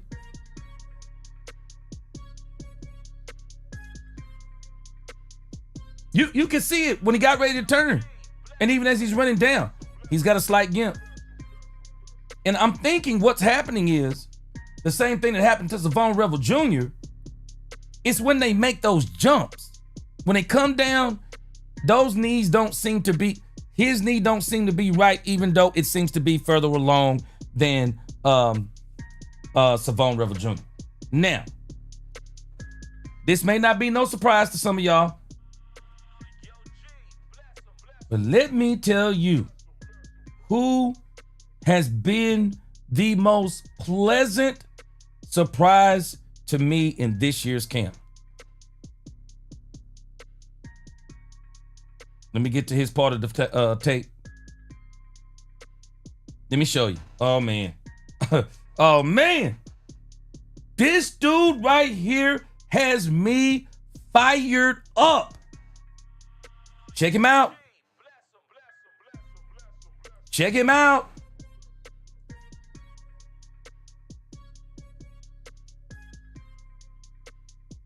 It's none other than Cavonte Turpin. The Cowboys are going to use Cavonte Turpin all over the place. Let me tell you something. People ought to be afraid of this dude. Because Cavonte Turpin, the nerve to put Cavonte Turpin, look at this. This is a match. If people say there's a match made in heaven, this is a match made in hell. Watch this. How do you hold this dude? He's in the slot. Explain to me. Let's go back. How do you hold this dude in the slot? How are you going to do it? If he fakes you to the outside and runs inside, and there's no inside help from the linebackers, if you'll notice, look how far they're up on the line of scrimmage. This is what the run does for you. When you can run the ball, you make those linebackers bite up.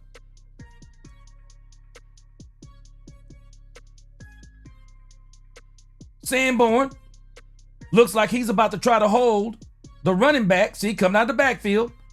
He's going to try to hold, I'm thinking that is Javonte Williams. He's going to try to hold Javonte Williams coming out of the backfield. Well-designed play. Make sure the linebackers clear that space out. That second level. Make sure the linebacker gets on the running back, Javonte. You get Sanborn up right there. And this is literally a match made in hell. Look at this. How you gonna cover this? Explain it to me. It's over. It's over. This is why Cavonte Turpin, look how open he is. This dude is what? This dude was, look how far behind this dude is. Look at this. What? Do y'all know Cavonte Turpin is gonna do this to a lot of people? Cavonte Turpin is going to be a menace in the passing game. He is the biggest surprise for me this entire training camp. At the way he's been slicing and dicing these Cowboys. This dude's speed is crazy. This dude's speed is crazy. I'm telling y'all, I see this man with 10 to 12 touches a game, not including kickoffs. 10 to 12 a game. Man, that ain't nothing. Let me show you this one. Let me show you this next play. This next play is even more sick. This play is even more sick. Check this out. Look. Y'all remember who said it first? Turpin time. Y'all remember that cleaning agent or whatever it was, turpentine? Turpentine? Shoot, I'm saying it's turpentine. This dude gonna be burning folk. This dude back here in the backfield. Man, check this out. Look at this. Look at this pitch.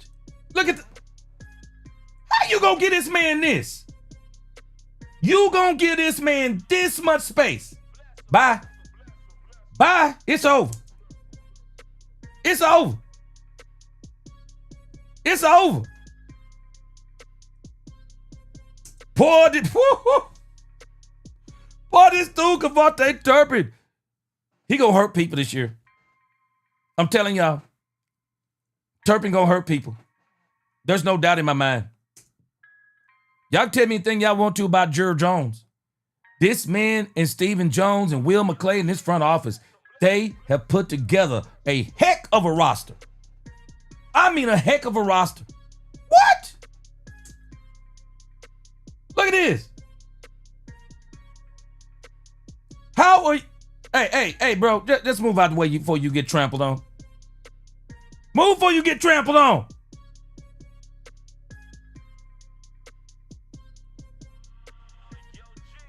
Brian Schottenheimer has already figured out how to get this man in space. And I'm telling y'all now, I will never be able to figure out why Mike McCarthy did not use this dude in this way. I know why, but I don't know why. I don't know why. It don't make sense to me. It don't make sense to me. How do you have a dude this fast and you're not using it? I don't understand it. I don't understand it.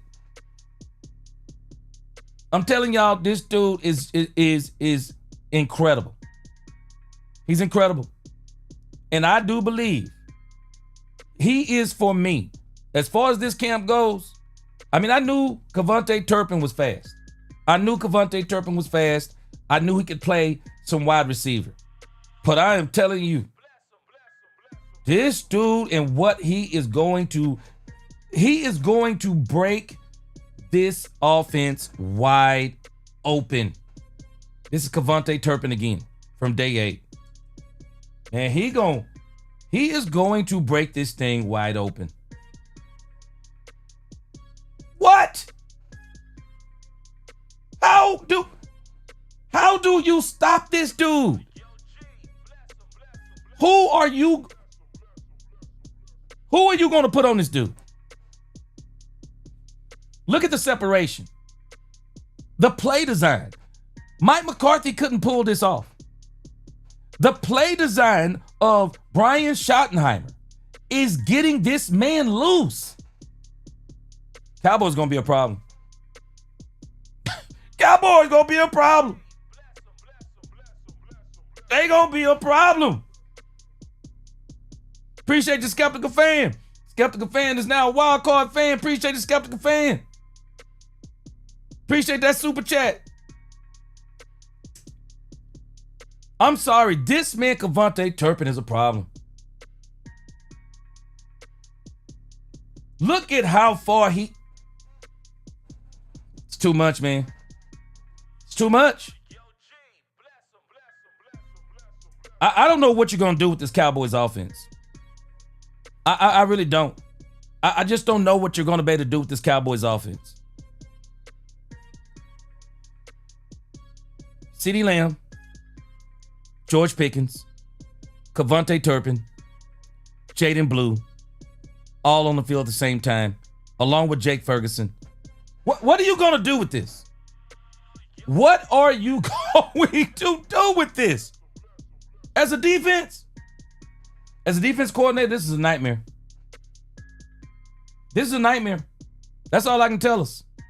It's a nightmare. Kevontae Turpin has absolutely been my biggest surprise of this training camp. Absolutely. This dude is incredible, I'm telling us. Brian Schottenheimer is going to have this offense lit. Straight up lit. It'll take us a little time. Once we get to the, we got to get used to get Dak Prescott used to live bullets. Once Dak Prescott gets back used to the live competition, this thing's taking off. It's taking off, guys. This is why I keep telling us, Jerry Jones ain't all bad. I appreciate Jerry Jones for what he's done this season. I do. I absolutely appreciate it. Skeptical Fan again.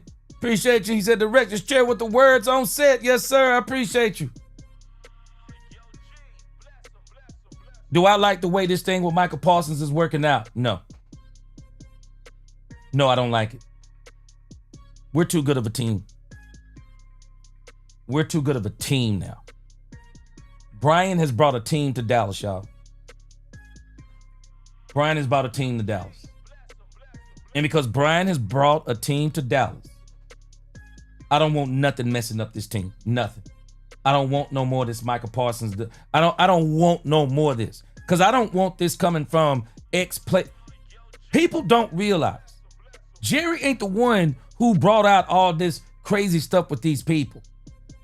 It was the letter that Michael Parsons released on the day off of the Cowboys that got this whole fan base in a frenzy. It's just selfish to me. It's selfish and it's irresponsible. Bro, don't come to us.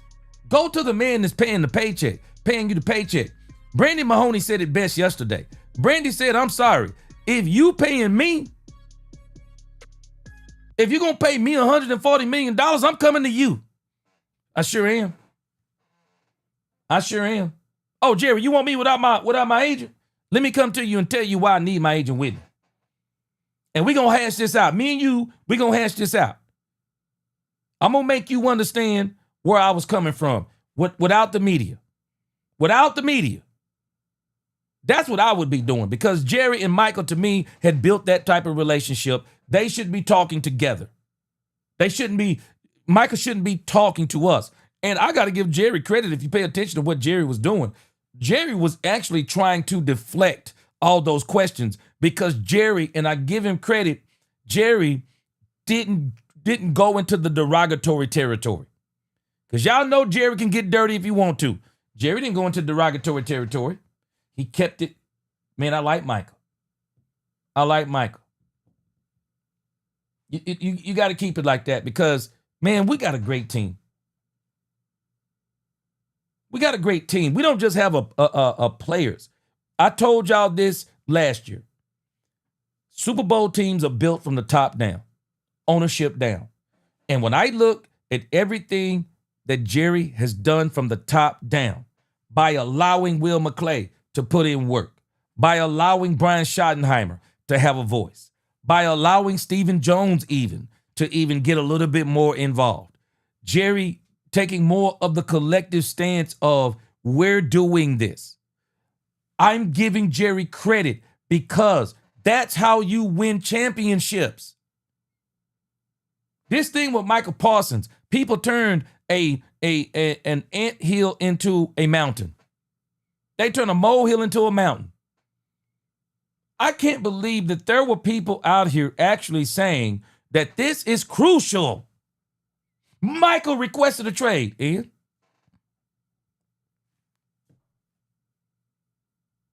We've seen it before. Myles Garrett did it. And Trey Hendrickson did it. And how many players have we not seen do it? And we were talking about signing, who's the wide receiver from the Denver Broncos? Everybody was saying the Cowboys should go sign, what's his name? Like Jerry Jeudy? What's the wide receiver for the Broncos? Isn't it crazy that everybody was telling the Cowboys to go sign this wide receiver from the Broncos? This guy, everybody talking about trade. Yeah, trade, blah, blah, blah. You want to see what's crazy? Let me tell you how people blow stuff out of proportion when it comes to Dallas.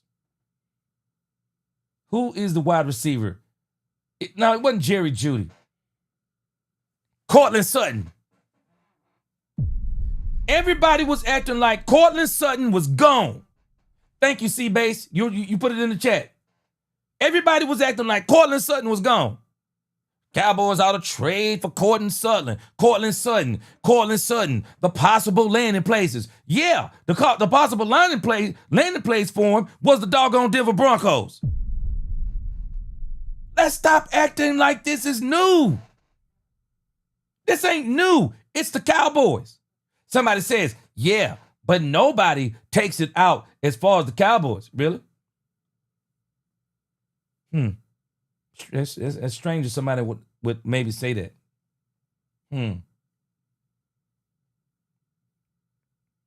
Let's see here.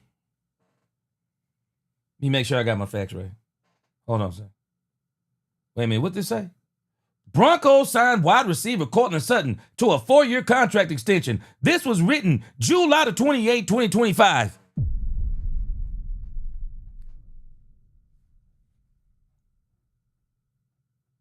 Why do people act like this is exclusive to the Cowboys? Everybody plays these dumb games. Yeah, I want to be traded. Oh, they gave the player permission to seek out trade partners. You know why? Because they know they're not going to find one. That's why. That's why they do it. Wide receiver Cortland Sutton officially signed a 4-year contract extension on Monday, the team announced.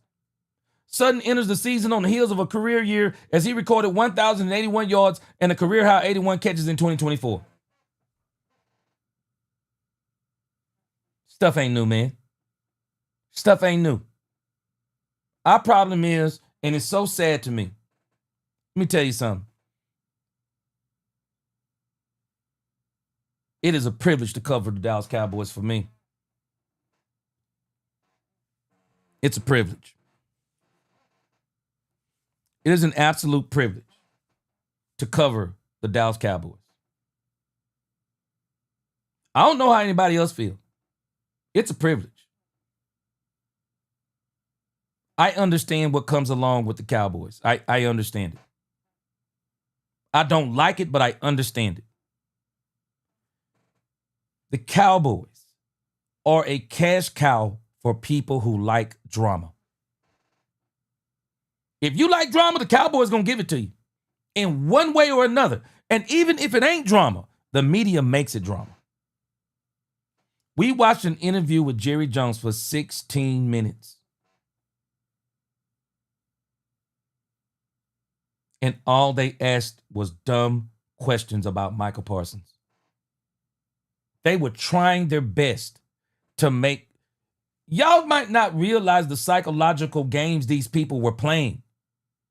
They were trying their best to create a headline of Jerry said he didn't like Micah. Jerry said he will trade Micah. Jerry said he might trade Micah. Jerry said he gonna take this into the season. Why?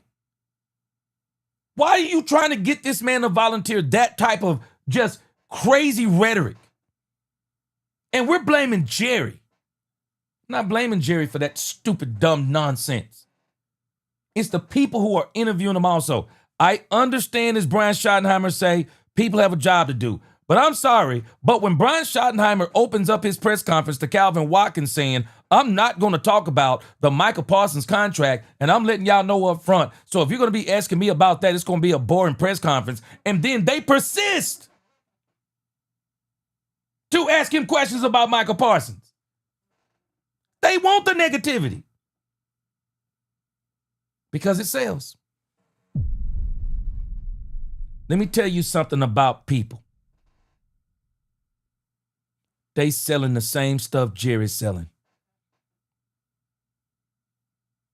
What would the media be talking about if Jerry had already signed Michael Parsons? What would they talk about? They'd be finding something else negative to talk about.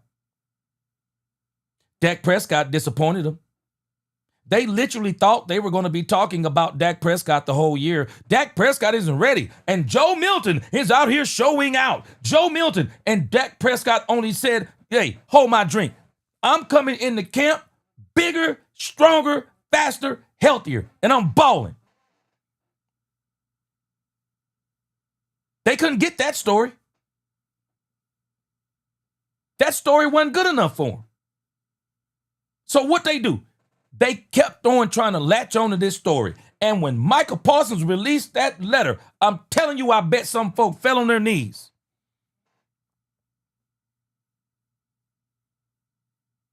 People got views, subscribers, clicks, likes, dislikes. People got all kinds of things. Man, people better be careful. Some people love negativity. Not me. This is why I'm not going to be dogging and downing Jerry Jones. How was that productive? Let me tell you something. The worst thing that can happen to you at your job is you hate your boss because you're not going to work right. You're not going to work right for him. And there is not an amount of money in the world that'll make you run through a brick wall for a man you don't like. No, and all you saying is you better had to pay me, and then you on to other nonsense. No. We should want Michael Parsons to love Jerry Jones, and we should want Jerry Jones to love Michael Parsons. And I think they do love each other. I just think Jerry's feelings is hurt because if there was anybody he thought he had a deal with, he thought it was Michael Parsons. Jerry wants Michael Parsons to be his new Tony Romo. Y'all already know Tony Romo. I'm telling you, Michael Parsons. I think him and Jerry related. I'm sorry. I think they related. Tony Romo, I believe that the way Tony Romo was with Jerry Jones, I think Tony Romo was Jerry Jones' son. Shoot, Jerry wanted Michael Parsons to be his new Tony Romo. Let me tell y'all something. Jerry loves to have great relationships with his players.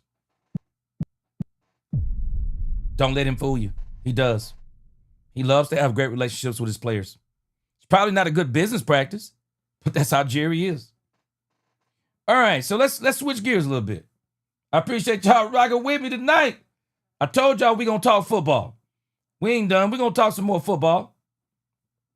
So let's go to this next subject matter.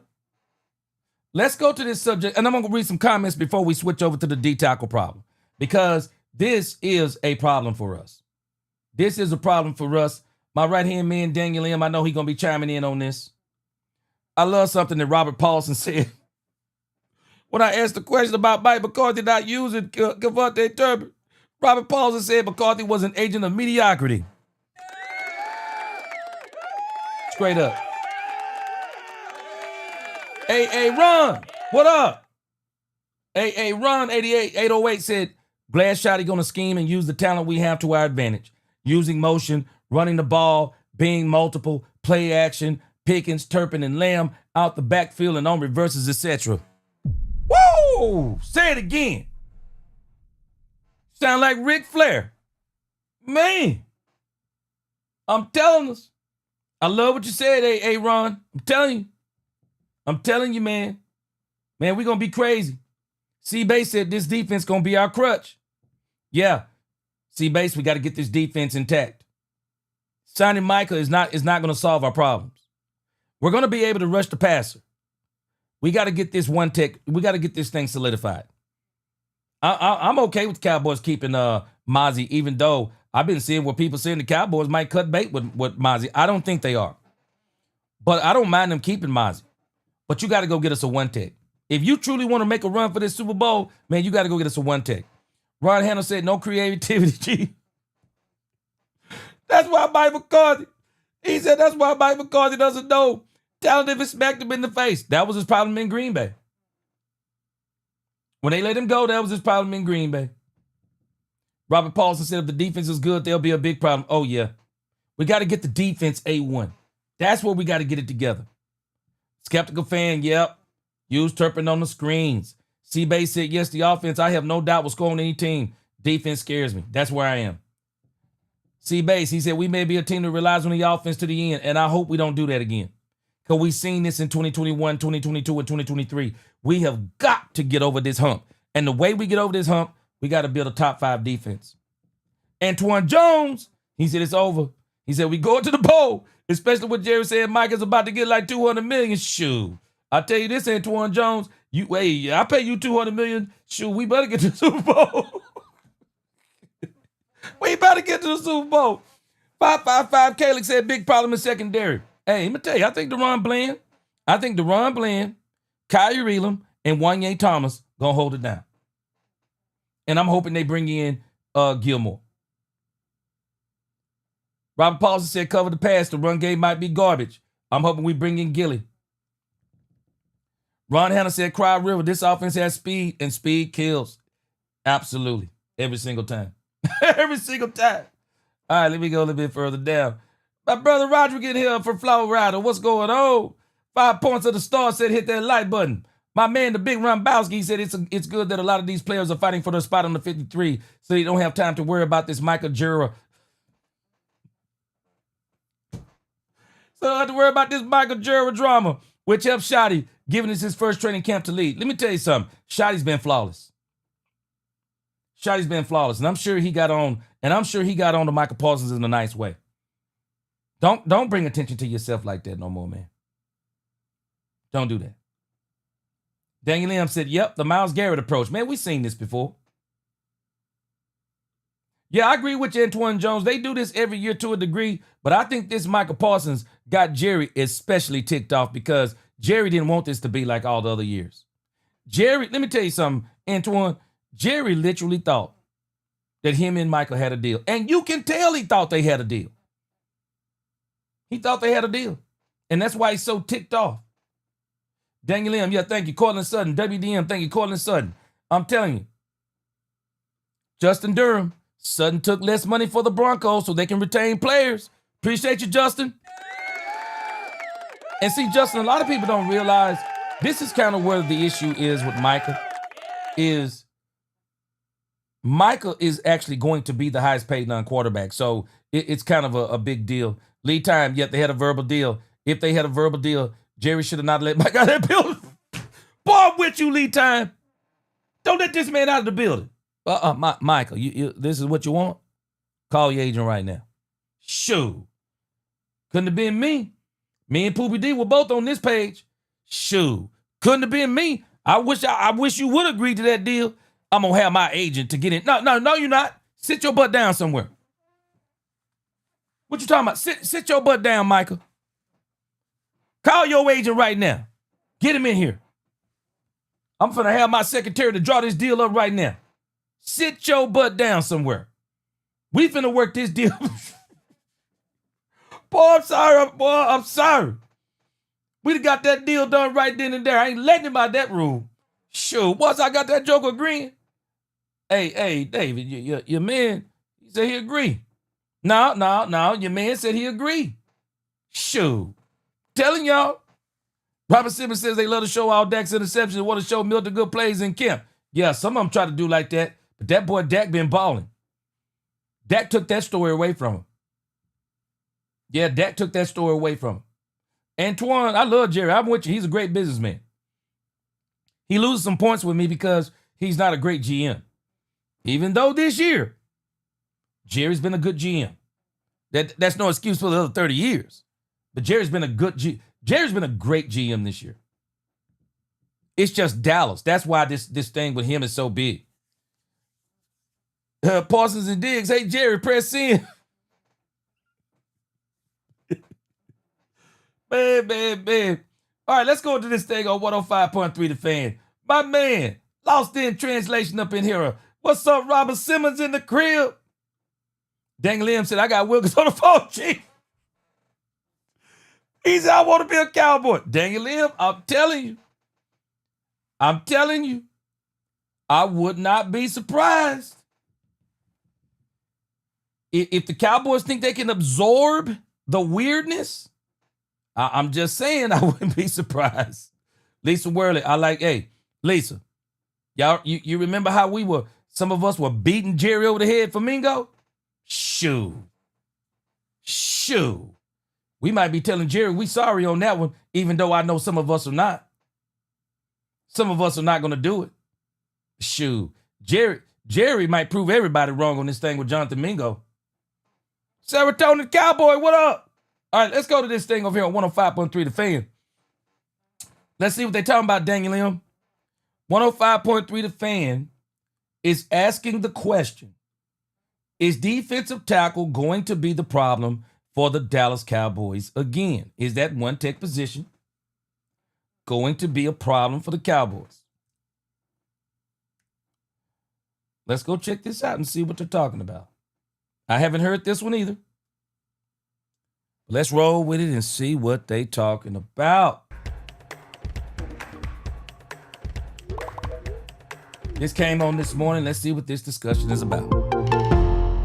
It got testy down there on the practice fields again today, and if you missed it on social or you just checking in with us, Shoddy actually broke him down, told him to stop fighting, and then there was more, and he made him run. He made him run suicides, basically, there at the end of practice, saying if they want to fight, go ahead and get after it. Let's see how you can fight in the wind sprint line.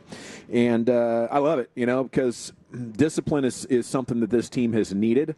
I think there is something to the fact of, what Ryan Clark was saying yesterday, that here with the Cowboys, the fans, the media, maybe they treat you like you already made it. And there's not that sort of element of fear that I think gets the absolute best. Wait a minute, hold on, let me get these couple of comments here. This man, Brandon Green, just said something that's funny to me.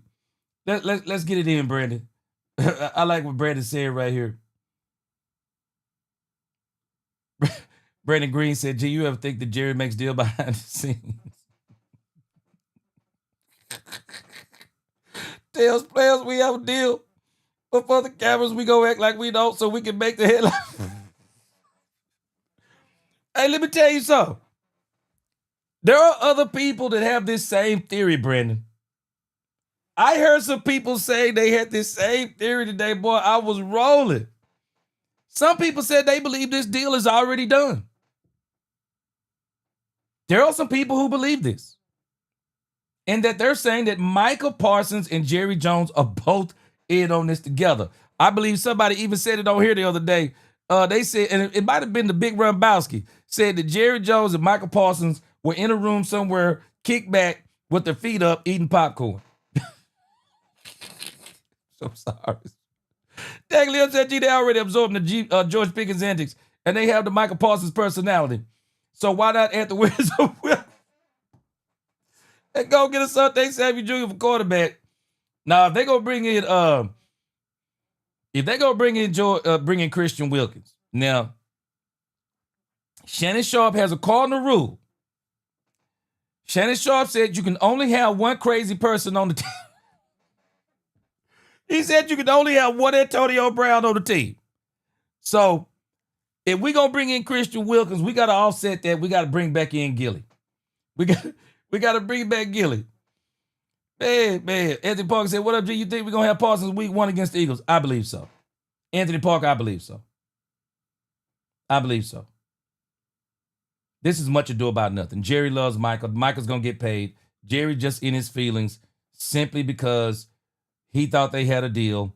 And he's basically saying, I'm not letting you bring in David Mulugeta to fleece me for more money when the number I put on the table is astronomical. Antoine said Jerry and Will McClay do great job shopping. It was the coaches that didn't know how to cook. Woo! I see you, Antoine Jones. I see you, Antoine Jones. There are other people that might agree with you, too. Dang said, a better, G, why not get Gilmore? That's what I'm saying. Bring in Gilmore if you're going to bring in Wilkins. Bring in Gilmore, you're going to bring in Wilkins. King James said, now we got Dez beefing with Nikki.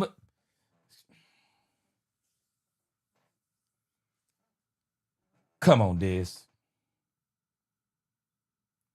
Come on, Dez. One thing that Jerry can't do is control grown men. Dez got to do better than this, man. Dez has been really hating on the Cowboys. It's not just Jerry. He's been hating on the Cowboys. 5 points of the star. You sound like my son. My son be telling me all the time. He said the NFL is WWE. My son said all the time. He said, Dad, the football is WWE. And he loved the WWE. He say, and if anybody ought to know it, it's me. So he said the same thing. Stop it, Chase. Stop it. I see what you're doing. Stop it. I see exactly what you're doing. You try to be Darren Posey up in here. Stop it. I see what you're doing. All right, let's get to this thing, man. Let's get to this thing on 105.3 The Fan. 105.3 The Fan, they're going to start talking about, they're going to start. Y'all got me in here rolling. All right, let's get this thing rolling. 105.3 The Fan.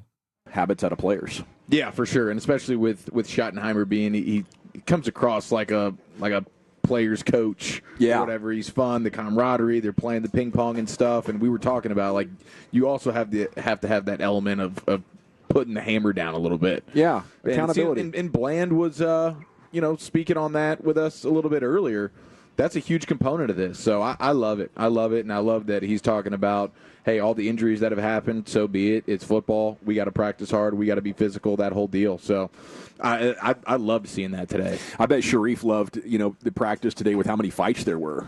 I bet, he'd love to see that doubled. So we'll look forward to Sharif tomorrow, 6 to 10 with RJ and Bobby. They were just down the way chatting with CD Lamb. So there's a good tease for their show tomorrow. I wanted to ask you about the play of the day, Trayshawn Holden there back of the end zone. He goes up and stabs it with his right. Then on the way down, he secures it with both hands on the numbers. Undrafted out of Oregon, the wide receiver coach they hired has history with him. Is this? Trayshawn Holden has been an honorable mention. Joe Milton and Trayshawn Holden got a very good connection. Holden's been balling. Something, we should be looking at, or just a depth piece? What else has happened for Trayshawn Holden besides today's play of the day? Yeah, he made a couple plays today. This is where when you get Pickens in the building, now everybody gets pushed down a rung.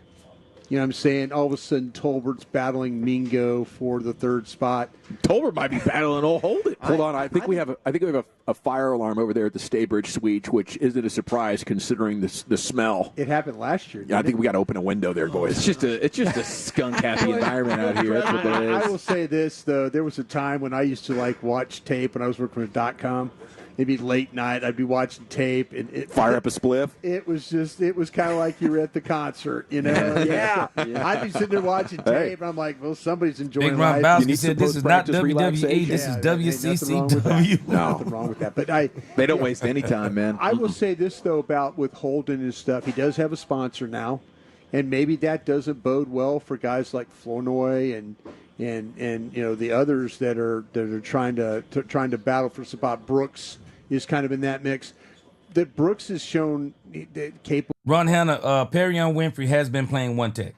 Of making. See, the thing about Brooks is he was like a special teams player, and so how many of these guys are going to be special teams players? Can Holden be better than Brooks as a special teams player? If you think about how everything's bumped down too, and if they keep Tolbert and it's Mingo, then they got Turpin. Now do you keep you got six? 5, yeah. Yeah, you keep 6. I mean. I think 4 guys battling for one spot if they do. Pretty much. Even mention him. I mean, to me, and they guys, what they're talking about right here is absolutely great problems to have. The Cowboys wide receiver room is so good now with the addition of George Pickens. When you got Jonathan Mingo, Jalen Tolbert battling for the 3rd position, and then you have Trayshawn Holden, Ryan Flournoy, Brooks, battling for the 4th position. Man, these are great problems to have. Absolutely great problems. Because when this comes down to the final cut, Dallas Cowboys wide receiver room, because Cavante Turpin is a part of that room regardless.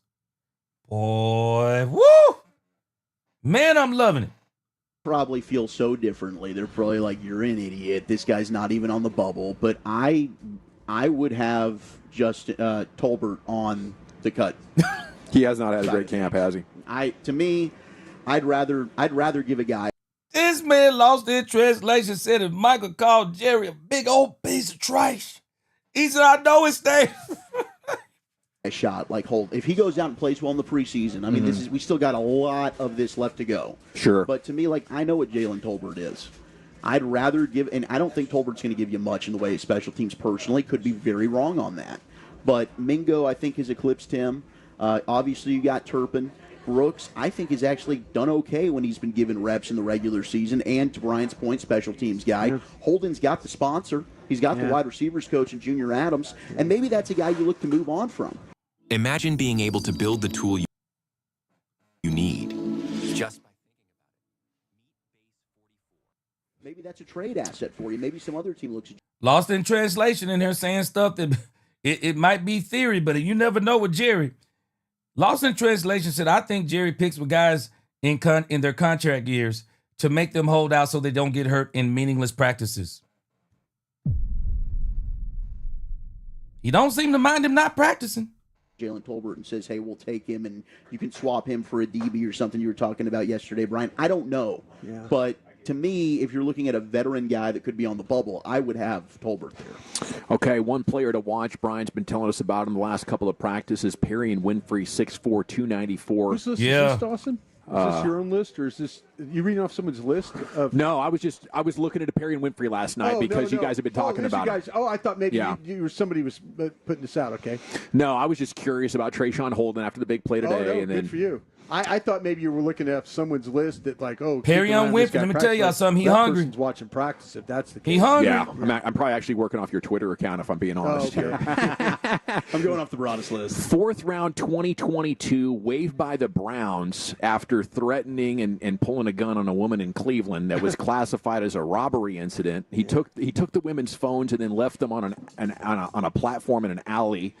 And then police came and found that, and they looked through the film and basically saw him in some sort of a dispute that got ugly and whatever. Things happen late. And if it was just that, I'd be like, okay, please say the victim had a red abrasion on her neck. So, who knows exactly what all happened there. But then in Houston, he was dating a woman, and apparently she called the authorities after he grabbed her hand super, super hard.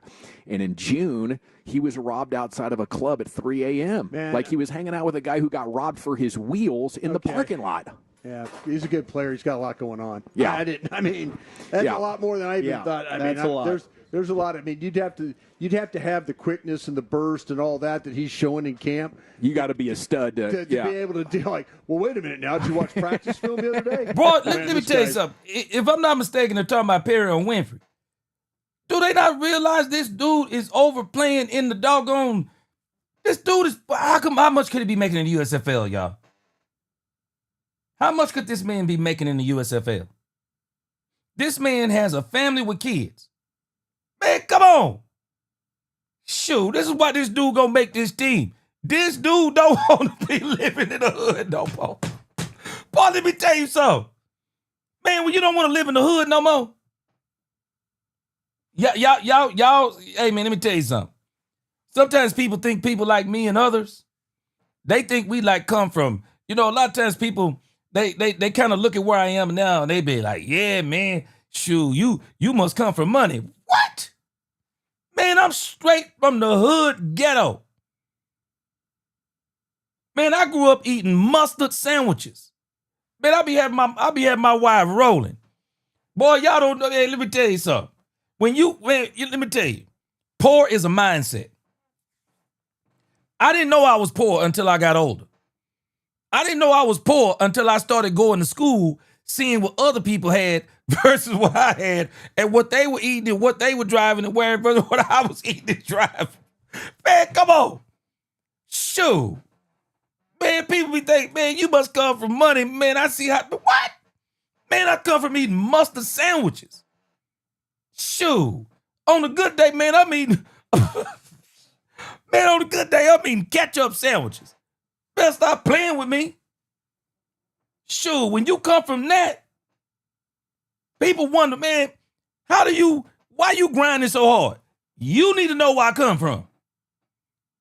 If you know where I come from, you'll know why I grind so hard. Man, let me tell you something. You better stop playing with Perry Whitman. Perry Whitman said, man, do you know where I'm from? Shoot, Perry Winfrey said, I'm from the hood. That's why this stuff is happening to me. That's why I'm up in this camp knocking folk out.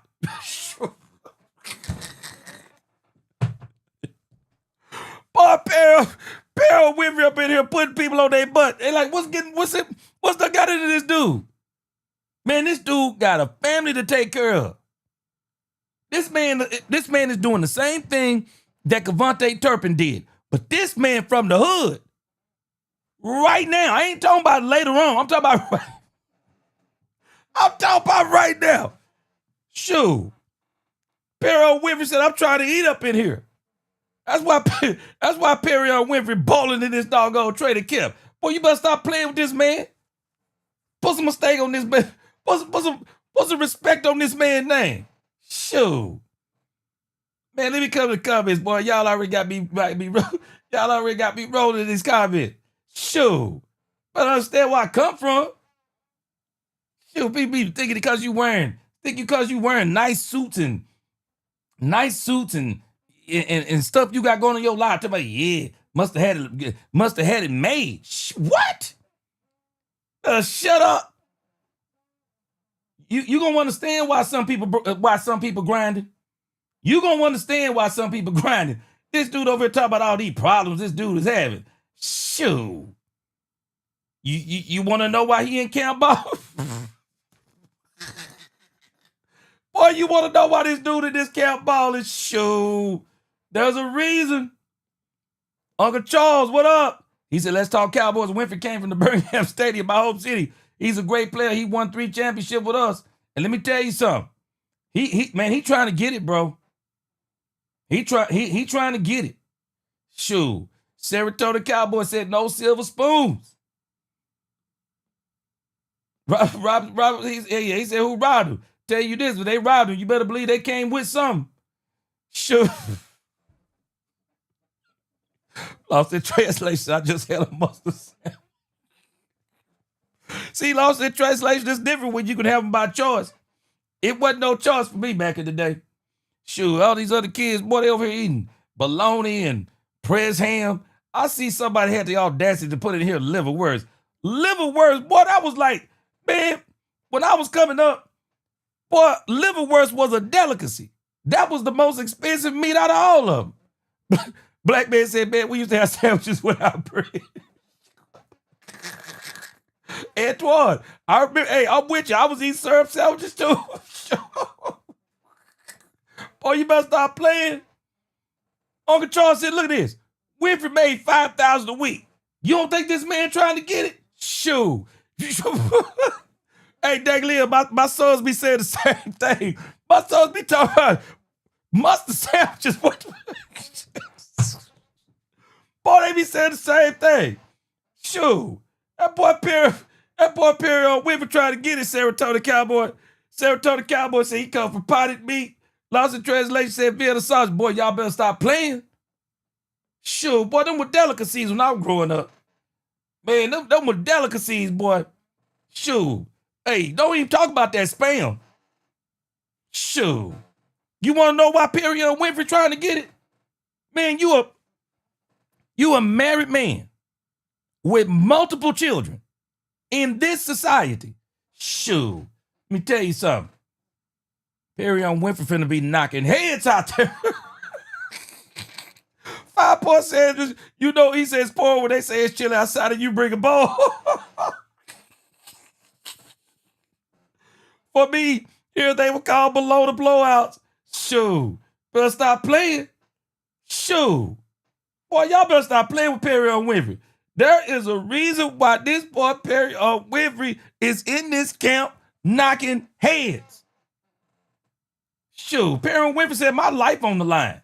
Better stop playing with this man. Shoo. Dang Lim said, I had a little Caesar pizza for dinner. You bringing up muscle sandwiches? Shoo. That's where I was. I'm trying to tell somebody. Hey, T.A., let me tell you something. Liver loaf was a delicacy, boy. Boy, we got to bring that, if we got to eat that liver loaf, shoo. Boy, that was a delicacy. Man, I take that white part from around that liver loaf. Oh, shoo. Boy, that's a delicacy. Liver loaf was the only sandwich you could eat. I didn't need no mustard, nothing. Bread and liver loaf. Shoo. Man, let me tell you something. Hey, lost in translation, you better stop playing. Boy, them bologna sandwiches fried hard. That's when I could have bologna. Shoo. Serotonin, you better stop playing. See, now you eating that pot of meat by choice. Antoine, mayonnaise sandwich, man, please. Best. That's what my cousins used to eat, Antoine Jones. I couldn't eat that mayonnaise, boy. Let me stop playing, man. Let me get back over in here. True Cowboy said government sandwich, government cheese. Boy, people better stop playing with me, man. Shoo. True Cowboy, I come from that. Man, people be trying to size you up, act like you come from money. Man, you better stop playing with me. Shoo, I'm trying to get it now. I'm trying to get it now. Man, shoo. Better stop playing. This dude, Perry on Winfrey, boy, y'all better stop playing with Perry on Winfrey. This dude up in here, see, when people don't understand where you come from, when people don't understand where you come from, this dude up in here explaining all this stuff about Perry on Winfrey. What? Bro, do you understand this dude? This is why this dude trying to make this team? Sure, he trying to get away from places when you get held up at the store. It's like taking women's phones. He's hiding out. The cops are talking to him. But wait a minute, did you watch him? He beat Booker. Did you see 2 times? He beat, yeah. So is he doing all this? Do you think he's looking like a starting defensive tackle? Put this in context. I just feel like, to me, that there's a guy, when we watched him, did you see him in Oklahoma? Yeah. He was an undersized. I think he blocked a kick against Texas, right? They played that slant front. He played like a zero nose. He was like a head up, undersized nose. And when you watch him out here, and you see him go up against Tyler Smith, it's a battle who can outpower the other one. This guy's got some and I always say this, got some snap. You know, when guys come off the ball on him and he extends, they stop. I mean, they just kind of stop, and then and then there's a battle there. And when he's rushing the passer, he's really, I mean, he's got this kind of this ability to the quickness to be able to get around. You know, like whether it was Booker one time. I mean, Booker tried to get his hands. Booker misses. He's around Booker. Now he's in the backfield on Dak. So I just, again, I didn't know the rap sheet, but I knew, like watching him play at Oklahoma, the guy had some power, Playmaker, had some quickness. And then out here in the practice field, he's not going against stiffs. He's going against our guys who we think can actually. Man, these dudes got to understand, man. Let me tell you something. I can relate. People got to understand, man, what people be doing when you living below or at a certain level. You living different, man. It's a different mentality. And a lot of times people don't realize when you get money, it don't turn you. Money don't actually change you. Money helps you become who you are. If you're a jerk before you get money, you're going to really be a jerk when you get money.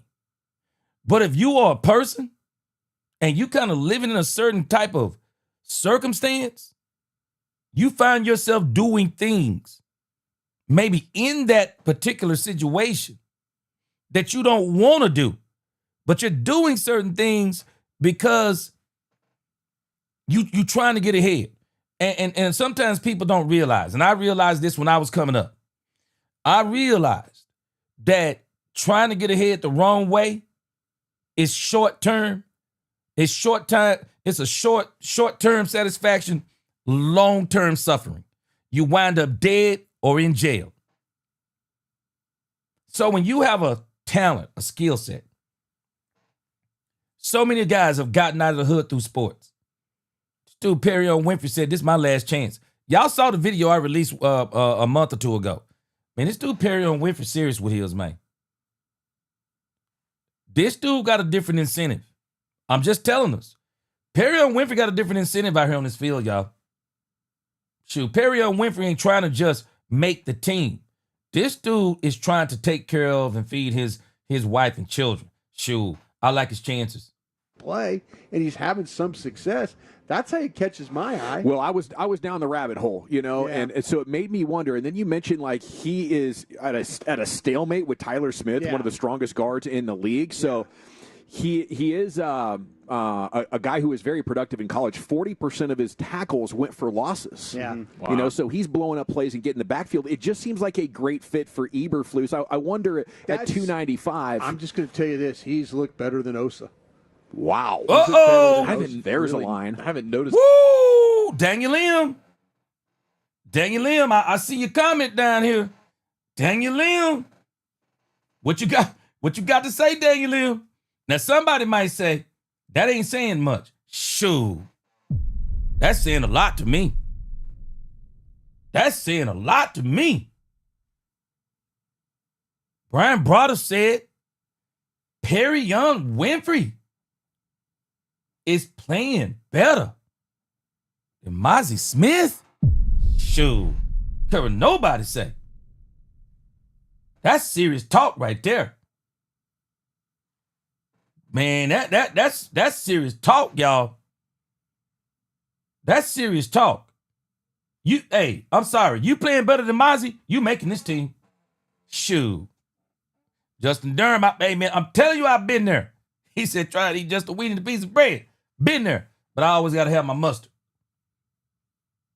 Shoot. Hey, goose liver jungle juice.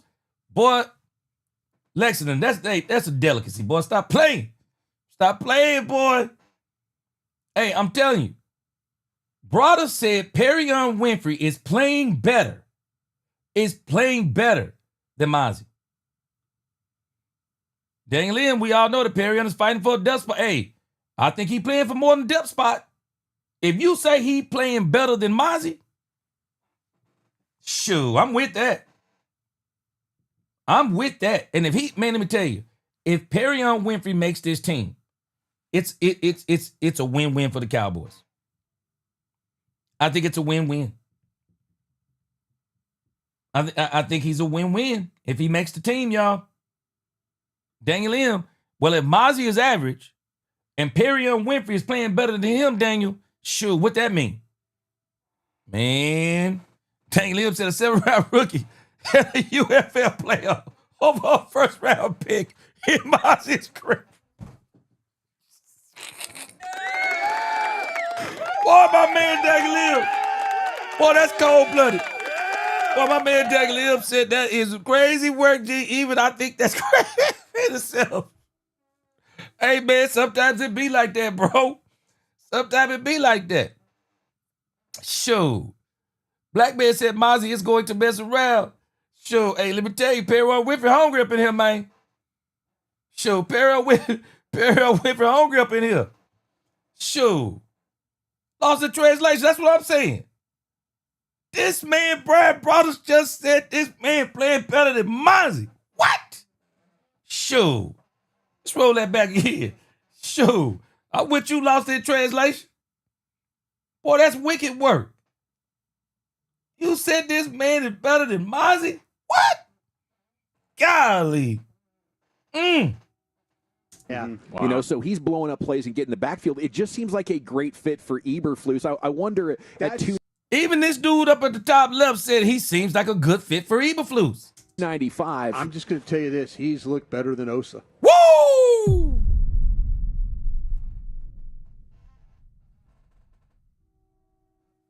What? Wow. He's looked better than Osa. There's really, a line. I haven't noticed much of Osa. And Osa, I think, Osa had a tackle for loss today, but that was really the first time that, and Osa is a battling dude, but Winfrey and guys like that have, I know Winfrey's shown up. There's been times when even with Peyton Turner moving inside, getting a rush on Booker, and I'm like, oh, Peyton Turner can't rush the passer. Maybe that's not good for Booker. Hold on a second. Let me catch what somebody just said in here. Chase said, he said Osa. I thought he said Mozzie. Hold on.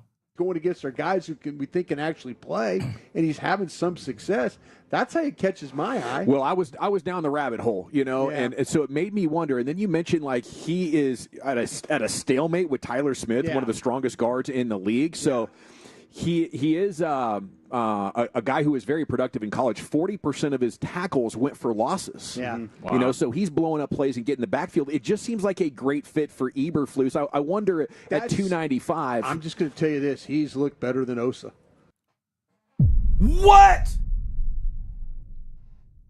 What? Hold on a second.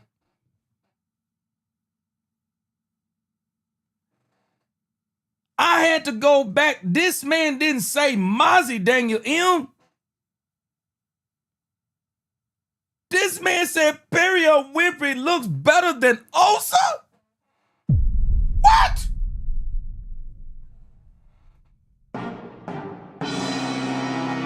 What? That's crazy work. Daniel M., he making this team. I'm telling you, he making this team. Perrion Winfrey is making this team. Straight up. If Perrion Winfrey is looking better than Osa, he making this team. Wow. He's looked better than Osa. There's a line. I haven't noticed much of Osa. And Osa, I think, Osa had a tackle for loss today, but that was really the first time that, and Osa is a battling dude, but Winfrey and guys like that have, I know Winfrey's shown up. There's been times when, when even with Peyton Turner moving inside, getting a rush on Booker, and I'm like, oh, Peyton Turner can't rush the passer. Maybe that's not good for Booker. I'm not saying that Booker's but whoa, Winfrey, when you watch him come off the ball, he's making things happen where Osa's kind of making things happen late. Winfrey's making it happen a little earlier. Whoa! Right on. Today, well, that's. I don't think I saw Winfrey running with the ones a ton. At least today, I think they were doing. Mozzie, Toya was in there. Mozzie was the 3. Mozzie was a 3, Jay Toya was a 3, and those guys were 3. Those guys were all guys that were kind of getting some rotational Because the work. base, Thomas and Osa. Yeah, But Winfrey. I mean, Winfrey, I think, was also a guy at OU. The arms. He's got super long arms, so he's a guy that will bat down a lot of balls at the line of scrimmage. But he is a very upright player. Yeah. That was one of the things that I remember noting about him. Wow. He's not a guy that's going to get your pad level down a ton. But, hey, they might have found another guy here that can get – and they want to rotate. I mean, Coach Wycon's talked about that. They're going to rotate. If you're talking about it, Mozzie playing the 3, I wouldn't. I would play Osa and I would play Winfrey right now. 7 practices in. That's your better backup to Osa right now, if you ask me. Whoa!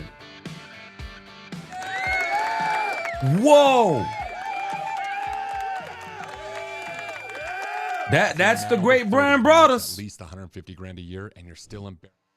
Hey, hey, he been there watching. I can't argue. That is crazy to me. Wow. That is crazy to me. Wow. That's all I can tell y'all. Perrion Winfrey is hungry. I'm telling you. Perrion Winfrey is trying to change his life. And I'm telling you about people, man. You catch people in a mode where, man, they got to do something to feed their family. Watch out. Watch out. I'm telling you. You got to watch out. Let's go to this other report. They have another report over here too.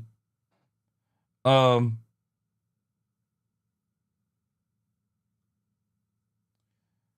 talking about also today, they talked about, and these actually seem like they're a little bit older. This was 8 hours ago, but this was supposedly today. I definitely want to hear this one right here. Kyle Humans live from Oxnard on Diggs, Ezraku, Mozzie Smith, and more. So this is what he had to say today. So let's check this out. Let's go out to Oxnard, where Kyle Yeomans is on deck. By the way, Oxnard camp has been phenomenal, and thanks to on-time experts, Rhino Shield and Yardbird, Southern Table and Bar for hooking us up out there. Right now, Kyle Yeomans is on the hot seat. Brought to you by Wild Forks, wildforkfood.com, Elite Game Day Grilling. Appreciate y'all rocking with me, Kyle, boy. how you doing out there, man? What's up, gentlemen? We on the roll tonight. Here last I week. told y'all didn't we get was out going to here be talking until football. Sunday, I told so you. you guys were already back in DFW. I was looking forward to catching up in the tent like we normally do, but now I feel sad that I missed you guys, one, and now I'm seeing everybody pack up around here. I mean, it's getting... Okay, you talking about Perrion Winfrey? I don't think I have any video on him. I mean, none that I've noticed that someone has pointed out directly. I don't have any video on him. So I'm going to make a point this week. I'm going to try to get some stuff on Perrion Winfrey.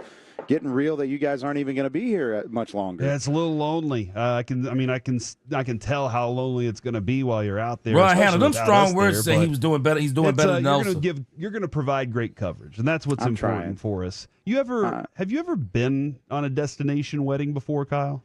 Like been to one? Yeah. Or that's a good question. I don't think so. I don't think my best friend, he did get married in Mexico. Our son was on the way, and I told him I couldn't do it, and it's one of my biggest regrets that we didn't go. Like, my wife was big pregnant at the time, and we just couldn't go. You can't play with that, man. Not as big. I mean, not as pregnant as what up, obviously TME your wife greatness was with triplets. But yeah, yeah. So that was obviously a little bit different. But that was such a wild transition there, Corey. You tried to fit like all of that topic into one sentence, and it just kind of. Hey, we're going to cover this Rams things, 555 Calix. Let me tell you something. The Rams is the perfect team to get the Cowboys ready for the Rams. Get the Cowboys ready for the Eagles. And the reason being, boy, them Rams that Rams pass rush is crazy. The Rams pass rush is crazy. Their back end, very suspect. They are cornerback starved. But their defensive line gets after the quarterback. They are going to be a very good team for us. They're going to show us what our offensive line it's going to help us kind of gauge our offensive line before we see the Philadelphia Eagles. So I don't know if they're going to expose us as much as they're going to help us to kind of see where we are. I don't know what was happening. She was big, not as big as your wife, but still, she was pretty damn big. Well, I'm just saying she was more pregnant. All right, I didn't say big. Well, I like proud, how you pulled his wife into it, though. Kind of like an innocent bystander. I just always like to bring up the fact that he has triplets, and it's like my wife's trying to take care of 3 18-month-olds right now, and she's getting heat on the fan. Yeah, she is. That's funny. She's an amazing. Ron Hanna, this last chance you for Perrion Winfrey. Shoot, there's a reason why he's knocking folks out. Woman for that. I just want to point that out. And I always I'm thought playing about her. But no, I absolutely have. I'm dead serious. My wife sees pictures of those babies, and she's just constantly like, "Oh my gosh, they're so cute," and I'm constantly going, "That's a lot of diapers. That is a lot of babies. And that's a lot of thought." But I'm. It don't look like you're playing in the preseason. Daniel. Accomplish that on a daily basis. So, all right, your first week out there, Kyle. I feel like you're. The reason why Dak Prescott is not playing in the preseason. Jerry Jones keeps having nightmares about Tony Romo. Jerry has paid Dak Prescott. He's thinking in his mind too much money. He is not risking Dak Prescott going out there. I think Dak Prescott should actually play in game 2. And if they could safely play in for a whole half, I would love for Dak to get an entire half in the second game of the preseason. Spiraling. It's Friday. Kevin's not here.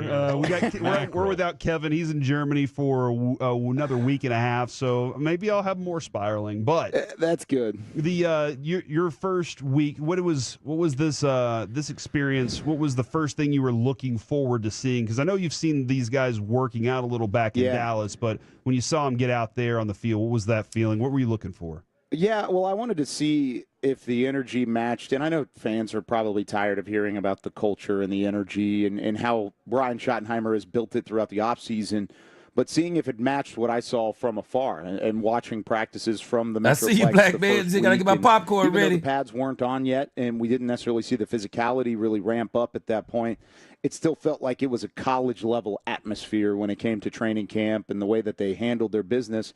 And I think we've seen that over the last week. And despite some of the looming contract and professional situations that are currently unfolding, I know there's a lot of news from last night into today that ramps all that back up again. But when it comes to the X's and O's and the football team as a whole, I wanted to see just how the trenches were going to look. I've had some highs and lows whenever it looks or whenever you look at the trenches. I think the offensive line depth has impressed me.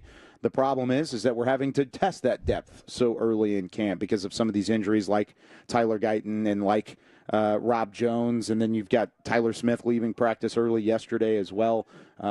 As it applies to Tyler Guyton, y'all tell me, would y'all have rather dealt with this early or late? Because I would rather deal with it early, and maybe we can get, like I said, if we can get him right, then we're on past this. So I think it'll be okay. Lisa Worley said, push that like button. I like what I've seen from certain elements of this offensive line as a whole. So the energy, the physicality, we're starting to see that continue to ramp up, and it definitely matches what we anticipated going into it. And it just still feels like that collegiate atmosphere that it looked like from afar when watching practice last week as well.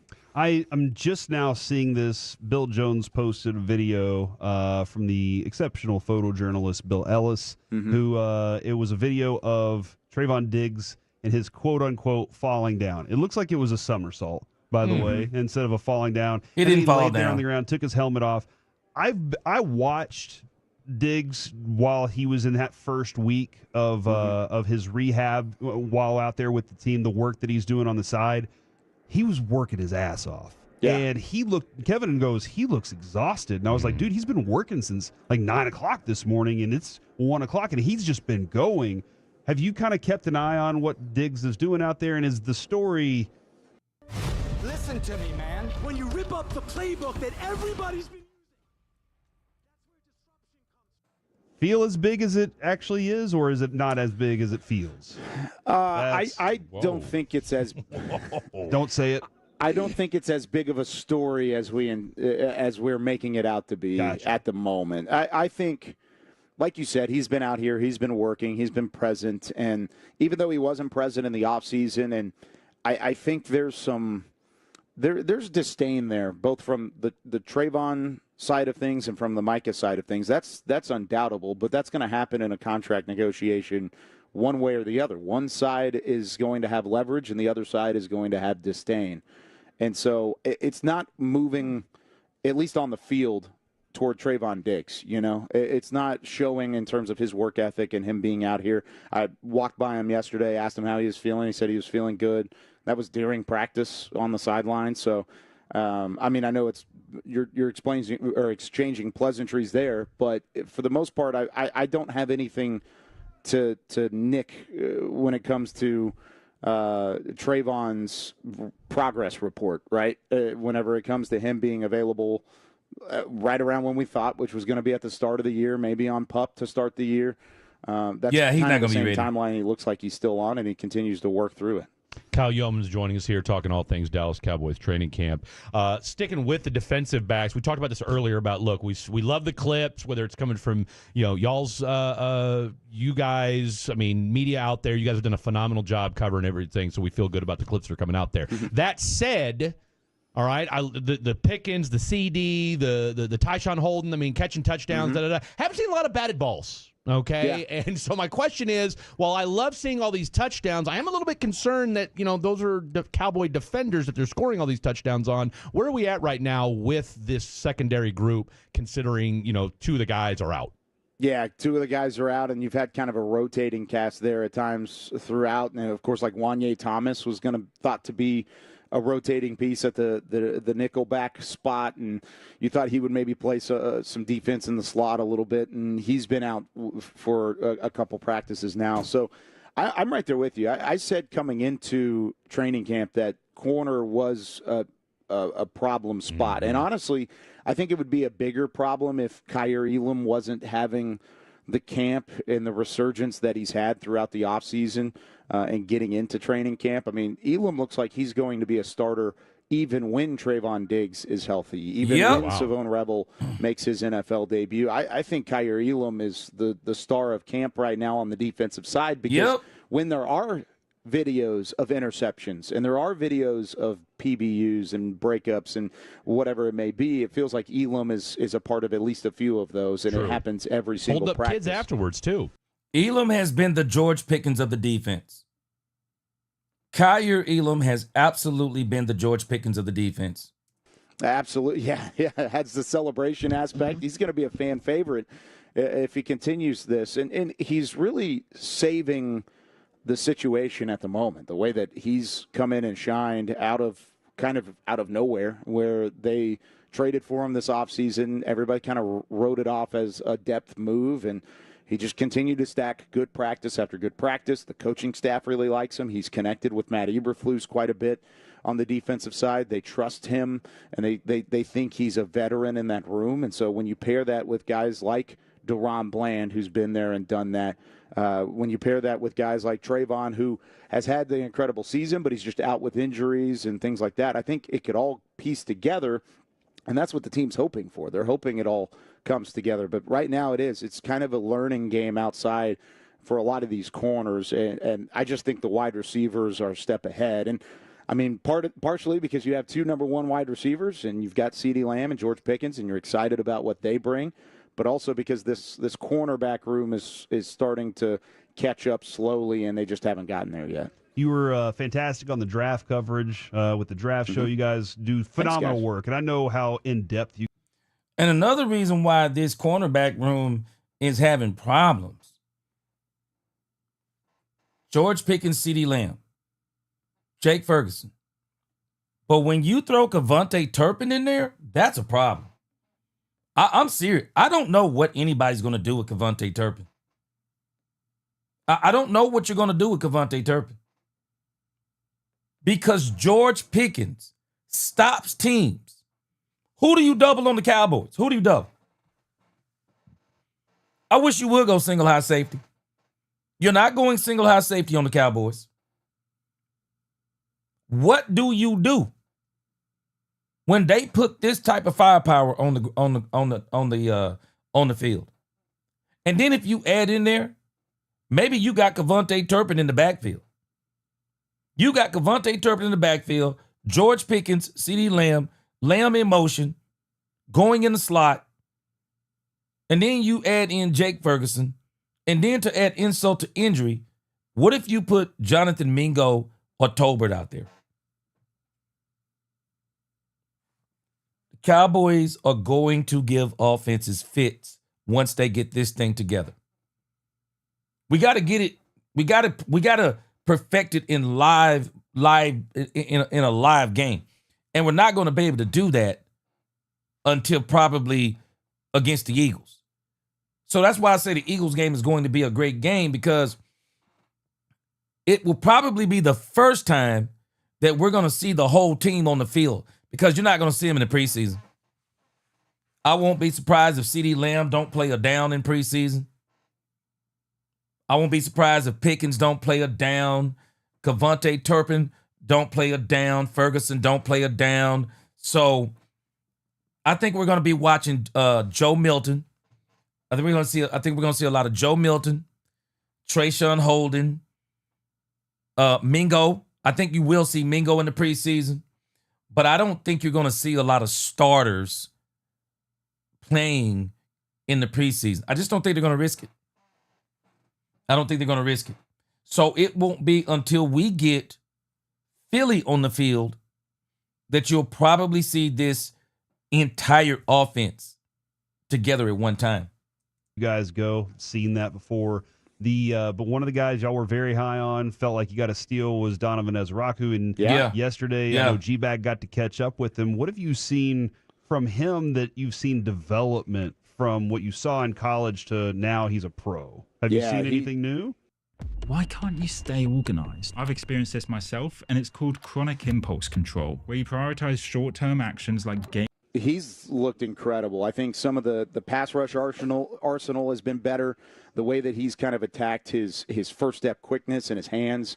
I mean, all of those things have kind of pieced together quicker. And I think part of that is from the coaching and the Matt Eberflus thought process. Micah Parsons spending extra time with him. It looks like Micah and Donovan have had really a great connection since he arrived here. And so it's funny because they kind of remind me of each other in a different way. They're not the same player by any stretch of the imagination, but it's the same level of excitement that we had when Micah was here in 2021 working with Dan Quinn. He had the connection with Quinn as a defensive coordinator and as an edge rusher specialist, and that first step quickness, that the ability to. Mills, Savon Revel Jr. had a setback. So he's going to be. Him and Diggs may actually be ready around the same time, but I can tell you this, it seems like right now Diggs looks ahead of him, but understand something. He had an ACL surgery. Diggs had this chondral bone surgery, and don't let nobody downplay this. This is serious business. Trayvon Diggs don't know what he is going to be until that thing is healthy, and the first few times he falls on it, he gets hit. It's one thing he's out there working out by himself. It's another thing when you're holding Jamar Chase. It's another thing when you're holding Cortland Sutton. I mean, it's a whole other thing when you're covering people versus you're going through recovery. When people tell me, yeah, you're looking good. And it's doggone rehab. He's supposed to be looking good. That's what the rehab guy's trying to do. We're going to see with Trayvon Diggs. But nevertheless, Savon Revel Jr. had a setback too. Or had a setback. So him and Trayvon Diggs will probably be ready around the same time. I don't believe you'll see neither one of them probably until around game 5. I could be totally wrong, but I don't think they're going to play till about game 5 or 6. And I say this, that if Bland, Elam, Wanye Thomas, or Carson, or whatever combination, I'm hoping they bring in Stephon Gilmore. If they can get a combination of cornerbacks that can play really well, I'm going to take my time bringing in Savon Revel Jr. and Trayvon Diggs. Because if we are truly making a championship run, how about don't rush those guys back? See if we can get them back during the bye week when we go on this gauntlet run, this gauntlet that we're going to start when we play the Kansas City Chiefs on Thanksgiving The Raiders, I think, before that, let them come back. I think that bye week is somewhere up in there. By that time, DeMarion Overshown should be ready to start playing. I would try to see if you could hold off that long, because if you can hold off that long, I think they're all good to go. See if you can get your combination that can work until then, and that's why I want Stephon Gilmore in here. I want Stephon Gilmore in here. Chase, you think that Diggs is going to be ready before then? I don't know, bro. But if he is, good to go. I'll tell you this. When he gets on that field, no excuses. No excuses. If you're ready, then you say you're ready. No excuses then. To get off the line of scrimmage and beat his guys to the spot. Donovan's showing those same things. He's showing the same things that Micah did back in 2021.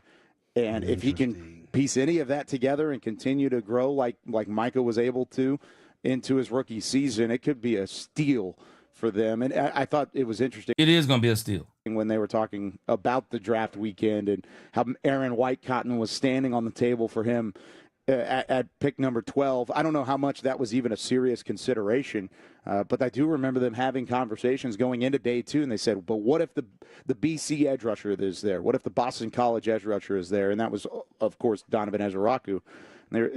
Every time it kind of felt like it was dismissed of, he's probably not going to be there. He's not going to be there. And then he ended up being there at 44, and the rest is history. So I really like what he's shown so far. I think if he's able to stick in the hip pocket of Micah and continue to learn from him and some of these other edge rushers, he may be better suited for this defensive line than some of these other second-round edge rushers that they've drafted in the past. All right. Now, speaking of steals, a lot of people there were people that had first-round grades on Ezeraku. And I think what makes Ezeraku so dangerous, he's a different type of pass rusher than Micah Parsons. He's a technician. Micah beats you with speed and power. Donovan Ezeraku beats you with speed and technique. And he has some power too. So when you think about Donovan Ezeraku, they're kind of like the perfect complement to each other. And I think they are going to wreak havoc. But let me tell you something. Do not sleep on Dante Fowler and Sam Williams. The Cowboys are going to have a rotation out of this world. They are going to have a rotation of pass rushers out of this world. And I'm here for it. I'm excited for it. I don't like the fact how we last year and years past, it's like we run the same combination of players, down for down almost. Especially Micah out there on the left side, the right side of the field. Oh, he's really on the left, but come on, man. And I don't want to see no more, hey, Micah, move where you want to. Heck no, bro. You go where we tell you to. This is your assignment right here. This is the play. You're not out here playing Renegade no more. This is the play. This is where you're going. This is where he's going. This is what we need for the Cowboys going forward. We need a coach that's not afraid to coach Micah Parsons. I'm telling y'all, Micah Parsons, people think this dude is good now. Believe it or not, I think he could even be better. I think Micah Parsons can be even better if we will get somebody that's not afraid to coach him. Get somebody that we don't just say, he's Micah Parsons. Jerry likes him, so we're going to let him do what he wants. Heck no. No, Micah, this is the play.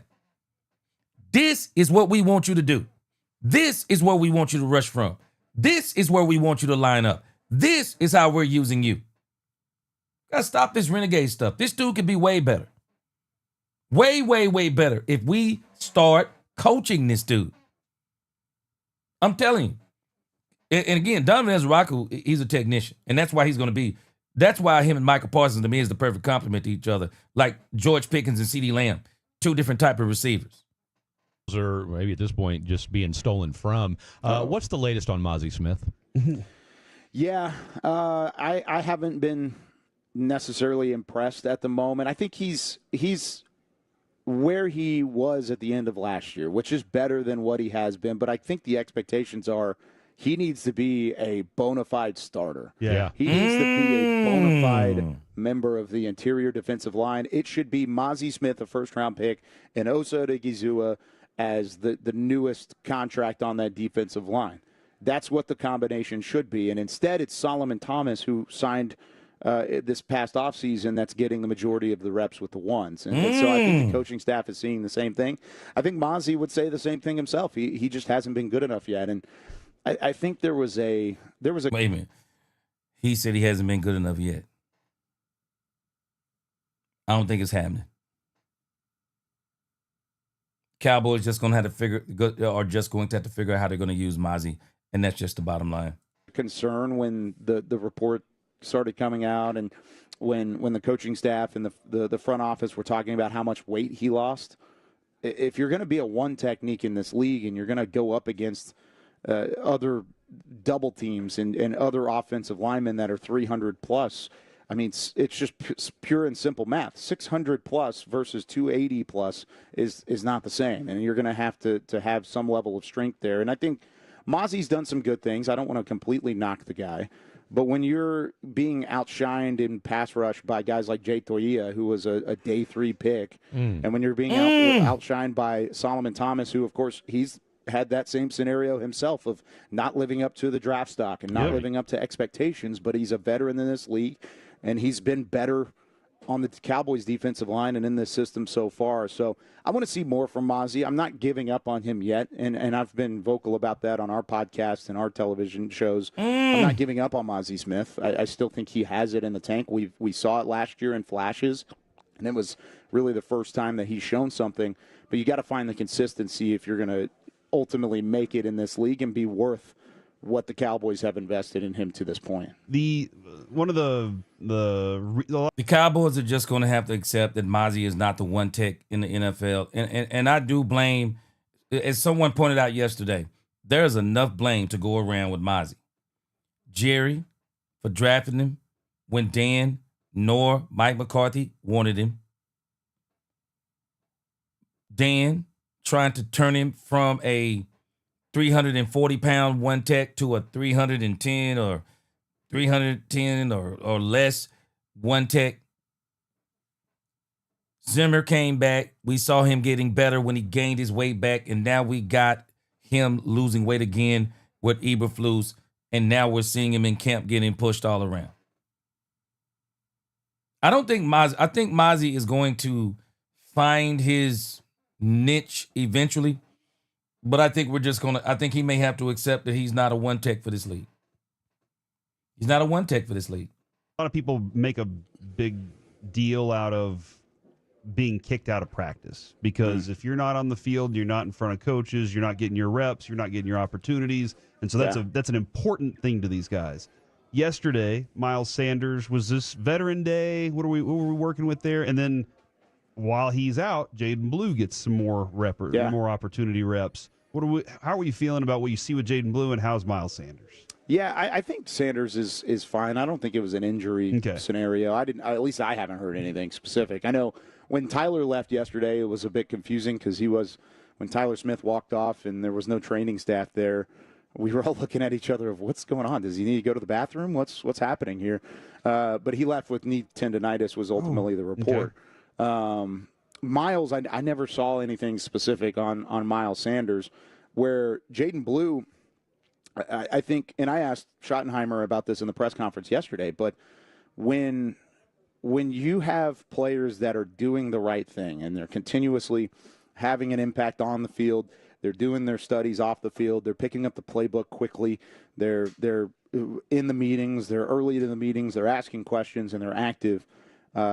They've been rewarded in Schottenheimer's system. And I asked him about, is that something that he's always believed in? He said, yes, it's not going to be a permanent thing, but it will be something that he will utilize from time to time. And I think yesterday was a great example of that because the day prior, he was running with the ones, he was getting some extra reps, he was there with Dak Prescott, he was used in the passing game, whereas yesterday it was less touches with the ones. He'd still had some snaps with them, but he got less touches with the ones, and he was there, but it was a back and forth with him and Javonte Williams and Phil Maffa yesterday. So I don't think Miles Sanders is something to be concerned about, at least at this point. It might have been just a veteran rest day, and he needed a rejuvenation day to go into the weekend. But when it comes to Jaden Blue, he's doing the right things to start his rookie camp and to start his campaign, and they used that as a chance to reward him on Thursday, and then on Wednesday, and then they were able to carry that into Thursday's practice as well. Kyle, thank you so very much for everything during this. It started off rough. I'll take the blame on that one. But it finished out pretty strong. So thanks a lot, man. Look forward to talking with you more throughout this year. We'll square away the exact times and how all that's going to work, all right? Man, I'm a little shocked. I mean, we went through a 20-minute interview. Now, when we think about what they were talking about with Jaden Blue, let me tell y'all something, what I believe about Jaden Blue. Jaden Blue is a part of the plan. Jaden Blue is going to be on the field for the Cowboys. He's too doggone fast. Jaden Blue is going to be a part of the change-up running back part for the Cowboys. Jaden Blue has already solidified. For me, I think Jaden Blue has already solidified where he's going, that because he's so fast. Now, he playing. It don't matter what Miles Sanders, and I think Miles Sanders will be running back 1 to start the season, and I think Miles Sanders is going to do work against the Philadelphia Eagles. He's going to be fired up. He's going to do work against the Philadelphia Eagles, but Jaden Blue, to me, was going to play anyway. Jaden Blue was going to play anyway. You do not let a dude like Jaden Blue not play. He's too fast. He is the new, he is going to be our Tony Pollard 2000. No, he's playing. I don't care who the running back is. He playing. Dr. Shlomo Sands, Trey Diggs, he's always hurt. I think they're gonna let him go outright. I think they're gonna let him play this year, but I think they're gonna let him go outright.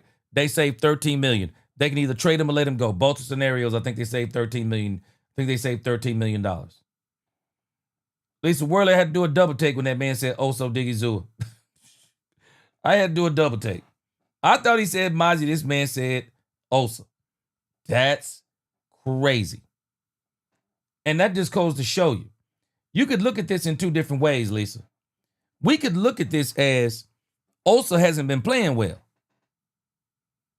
Or we could look at this as, no, Osa's been playing well, but Perion Winfrey's been playing better. It ain't always the same. It's not always the same. Jim Van Meter, what's up? He said there's going to be a lot of defensive backs with their tongues hanging out, trying to cover our wide receivers. I don't see how they're going to do it. And the killer thing is going to be, Jim, is the fact that we're going to be able to run the ball. That's going to be the insult to injury. Once the Cowboys prove to a team they can run with those weapons, and we can run, it'll be nightmares for every team. There are only a handful of teams, I believe. Dak Prescott, with way less than this, has lit this league up. The Cowboys are going to be nightmare with the exception of maybe 4 or 5 teams. There may be 4 or 5 teams in this league, when healthy, that could maybe deal with the Cowboys. I mean, off the top of my head, who? Detroit Lions? Denver Broncos? I think those two really come to mind. I mean, I'm hard-pressed. I think the Buffalo Bills, maybe the Baltimore Ravens. I mean, I'm very hard-pressed to think of any other team other than those teams that could really give the Cowboys some problems because of their secondary. The Cowboys are going to give every team a problem. They are going to be a problem for so many teams. They are, especially once they show they can run. Ron Hanna said teams, they have to play cover 4. That's the only way, single high. You asking for trouble. Shoot, it's going to be hard, man. Cowboys going to eat teams up through the middle of the field. Yeah, Savon Revel Jr. had a setback, unfortunately. Black man said, Trayvon Diggs, you can't, and it won't hit. That's what I'm talking about.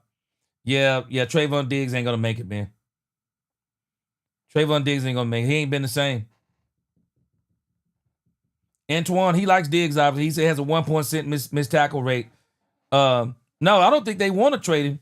I mean, I don't think it's us that want to trade him. No, you got to look at his contract, Antoine. The Cowboys, if there's a contract they did well, it's Antoine. I mean, it's Trayvon Diggs. He has no more guaranteed money. None. No more guaranteed money. I'm telling you what they're going to do. The Cowboys saved $13 million cutting him or trading him, and they're going to do one of the two. Because he just hasn't been here since they gave him the contract. He's been injured the entire time almost. I don't think that Revel and Diggs will be ready. No way. I don't think so either. Neither one of them. I don't think they will be. And I'm telling you, if Diggs comes back week 1, he won't finish the season. Diggs won't finish the season if they try to make him. If Diggs pushes himself to play week 1, Diggs won't finish the season. Diggs don't need to come back beginning of the season. The Cowboys need to protect him from himself. And if I was him, I'm telling you, Trayvon Diggs needs to be thinking like DeMarcus Lawrence was thinking last year. And I said this last year, and people didn't believe it. I said it. DeMarcus Lawrence, when he got hurt, I said it. He won't play another down for the Cowboys. I knew he wasn't. I knew he wouldn't play another down for the Cowboys. DeMarcus Lawrence knew he was not going to be with the Cowboys the following year. And DeMarcus Lawrence has said he was not going to play hurt for the Cowboys. He wasn't coming back until he was 100%. And in his mind, he wasn't 100%. And he basically said, with this throwaway season, man, I'm not coming back. Nope, didn't come back. All right. Get a couple more in here, my man, the big Rombowski said, I told you when they released that schedule, G, after the bye week, weeks 11 through 16. Yep. Those are when we're going to play the teams that we really are going to need all hands on deck. 11 through 16, we will need all hands on deck. We need all hands on deck. And that's the part of the schedule. If I'm the Cowboys, that's the part of the schedule where I'm really wanting to make sure I got everybody healthy for. I think the Cowboys up until week 10. Shoot, I think the Cowboys can come out 7-3. 6-4 at the worst. I think they're in good shape if they get to week 11 and they're 6-4 or 6-4, 7-3, 6-3, whatever the case may be, depending upon where those bye weeks fall. The Cowboys will be fine. I think they'll be fine. If you can get to about 6 or 7 games by the time you get to week 11, what is that, 7 games? Okay, win 4 of those. Win 4 of those. And you in. You in the dance. No doubt about it. Big Rombowski, weeks 1 through 6. Philly, New York, Chicago, Green Bay, the Giants, and Carolina. I'm sorry, they should be able to go 6-0 in those. There's only one team in there I think that could beat the Cap. Well, 2 teams. Philly and Green Bay. If you come out 4-2 in that, Rombowski, it's a win. And when you played the Washington Redskins, they're beating Washington. We almost beat Washington twice last year with Cooper Rush, and once almost beat them the second time with doggone Trey Lance.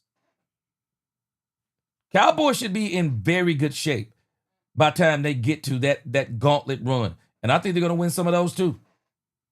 Big Rombowski. Pete Carroll's a coaching for the hell of it. The guy knows how to coach winning football. Las Vegas may only have 7 to 9 wins, but they won't be a pushover to no one. I bet you this. You want to talk about a game that Brian Schottenheimer want to win? He's going to be out for blood. You watch what I tell you. He's going to be out for blood against this man. Anthony Beck, when do you expect Parsons to get his extension? I'll put it like this. I won't be surprised if Michael Parsons gets signed tomorrow. I won't be surprised if he gets signed any day from now until the first game of the season. It won't shock me if he gets signed like Dak did. It won't shock me. But I'm just wondering how far Jerry's going to take this, because I'm telling y'all, Jerry let us in on something. And I think that point needs to be expounded upon. Now I'm seeing where Jerry is perturbed. I didn't understand this at first, but now I understand it better. Where Jerry is ticked off is that it's not Micah he doesn't want to pay per se. He doesn't want David Mulugeta to move in. He don't want David Mulugeta to move in and try to fleece them for more. That's what Jerry is saying. He don't want David to try to get some more. That's the point that Jerry let us in on that people aren't paying attention to. Because I'm telling you, Michael is doing a deal. You think Michael's including anything that's going to be, he ain't thinking about David Mulugeta when he's doing this. He's not thinking about David Mulugeta. David Mulugeta is thinking about David Mulugeta and saying, no, there needs to be something else we need to do. Because I'm sure Michael shared with David Mulugeta what he shared with Jerry. Now I see where Jerry is coming from on this. I see where he's coming from that statement. All right, so we about to get up out of here. But before we go, let's go ahead and get these let's get these day 9 best plays. I've already done a video on this. And I think what I'm going to do, as a matter of fact, so we can save time, how about we pull up the video I did on this and just play it from that part? Let's see here. Yeah, because I've already done all the edits on it.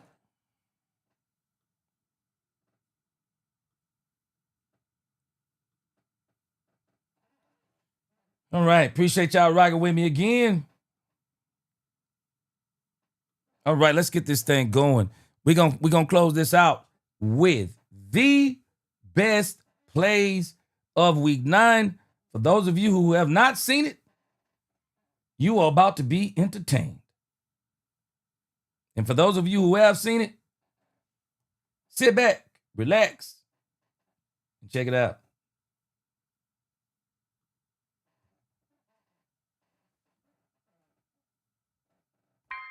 Oh, I don't even need the music. I forgot I got all of this in here. Let's get it. None other than Hunter Lipke somewhere around here. And Hunter Lipke is going to get it going. Let's check it out.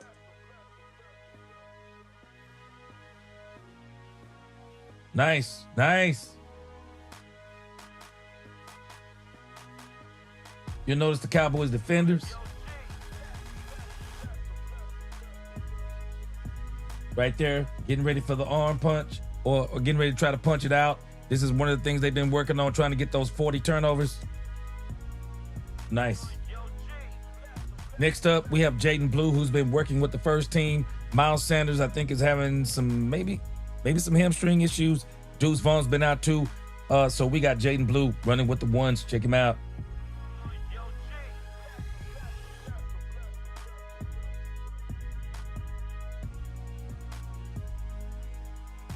Nice.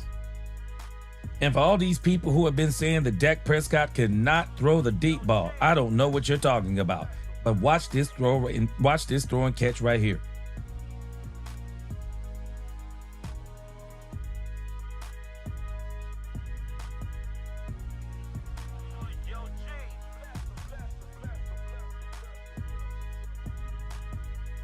Right where only CD Lamb can't get it. Perfect ball placement by Dak Prescott.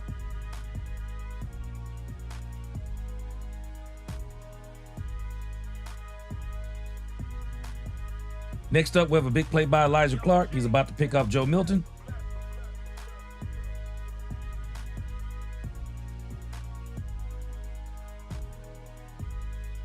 Nice play by the defense.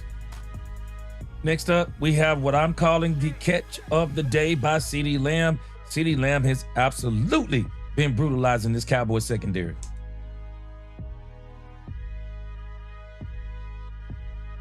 Oh, concentration by CeeDee Lamb. Way to go. Next up, I'm telling you, Jonathan Mingo's stock is on the rise. And I'm telling us we were wondering what it would look like with Dak Prescott. Well, here it is. And I'm telling you, he is going to be an asset down the road. Big body wide receiver in the zone. He's going to be nice.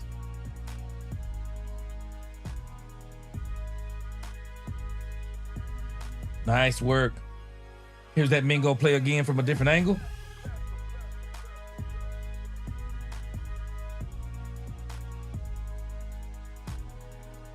Another quick And here's a quick shot of Lyle Collins back in the Cowboys camp. We'll see if he makes it. But I'm telling you, he's been working out. Shotty says he's been working his butt off. He's in pretty good shape. Next up, Maurice Leafau makes a great play on the ball. These guys are really getting their hands on the ball. Check it out.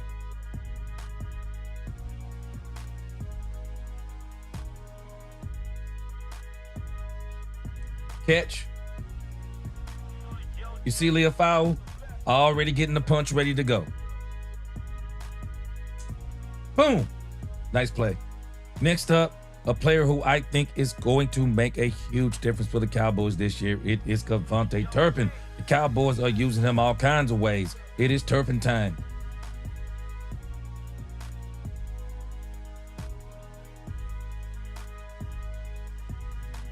This dude in space is going to be a problem. As you can see, Cavante Turpin lined up in the backfield. I'm telling you, he is going to be a big-time player for the Cowboys this year. He's going to be a playmaker.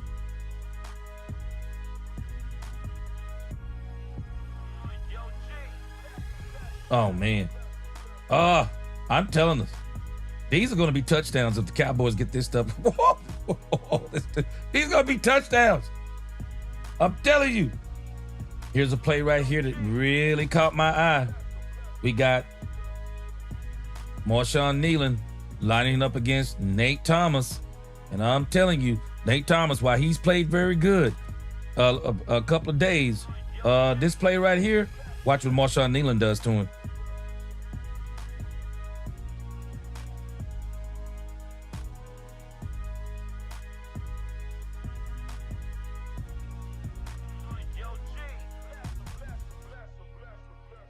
Right here, Marshawn Nealon, look at this. He makes this out step, kicks that leg out. He's gonna get right around him. Check it out. Oh! Ooh! Got right around him. Yeah, that's a sack probably. This right here, not necessarily a play, but I'm telling you, these Cowboy fans are not playing with anybody wearing, especially Eagles jerseys. Check this out. This dude here. This dude here. Come on, man. What are you doing?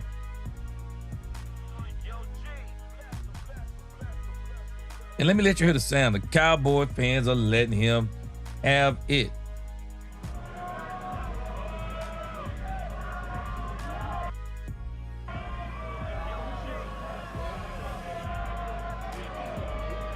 Come on, man. Now, I'm going to show y'all this again. This is Trayvon Diggs, rehab. And I said this the other day, and people didn't agree with me. Trayvon Diggs is making tremendous progress, but I'm telling y'all, he's not ready. Watch this.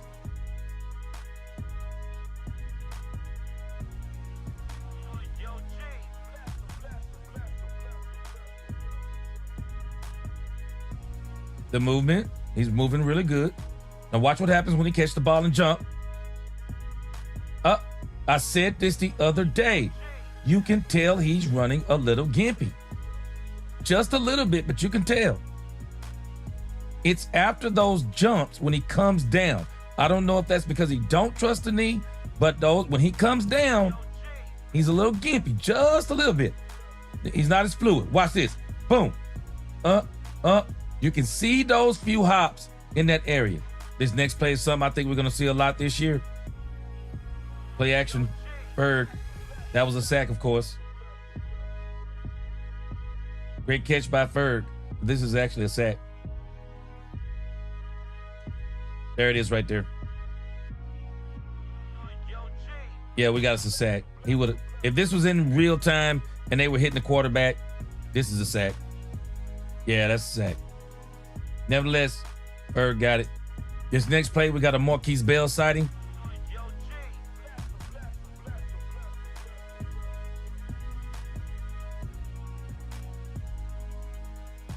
Pass breakup by Marquise Bell. Good to go. Next play here, we're going to see Tolbert, defensive play. Boom. Whoa. Whoa. Whoa. You got to hold on to that one. Boom. Nice play. Next play, Joe Milton hits Trayshawn Holden. Nice. Next play. Again, I think we're going to hear this a lot this season again. Dak Prescott to that $50 million man, Jake Ferguson. Check it out. Got him. Next, we got a Damone Clark sighting finally. He's somewhere in that pile. Damone Clark again, mixing it up in there.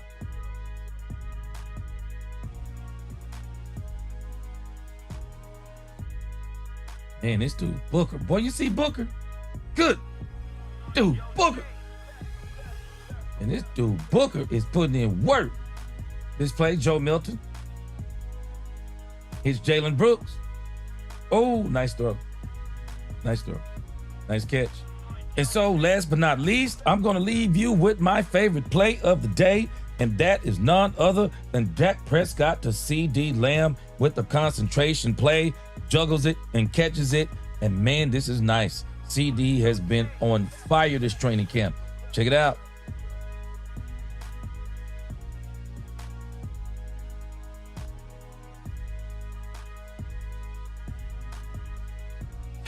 Boy, C.D.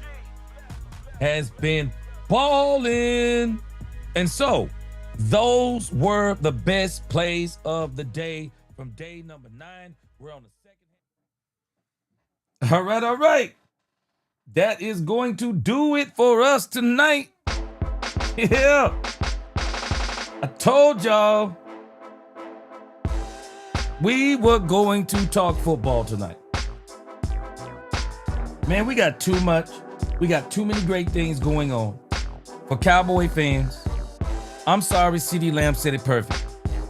I am not going to indulge anymore in this Jerry Jones, Michael Parsons saga. Man, we got to keep talking about football, man. We got to do what Shotty told us.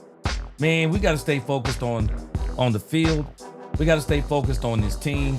We got to stay focused on what we're doing. And you know, even the fan base, even the Cowboys content creators, I don't understand.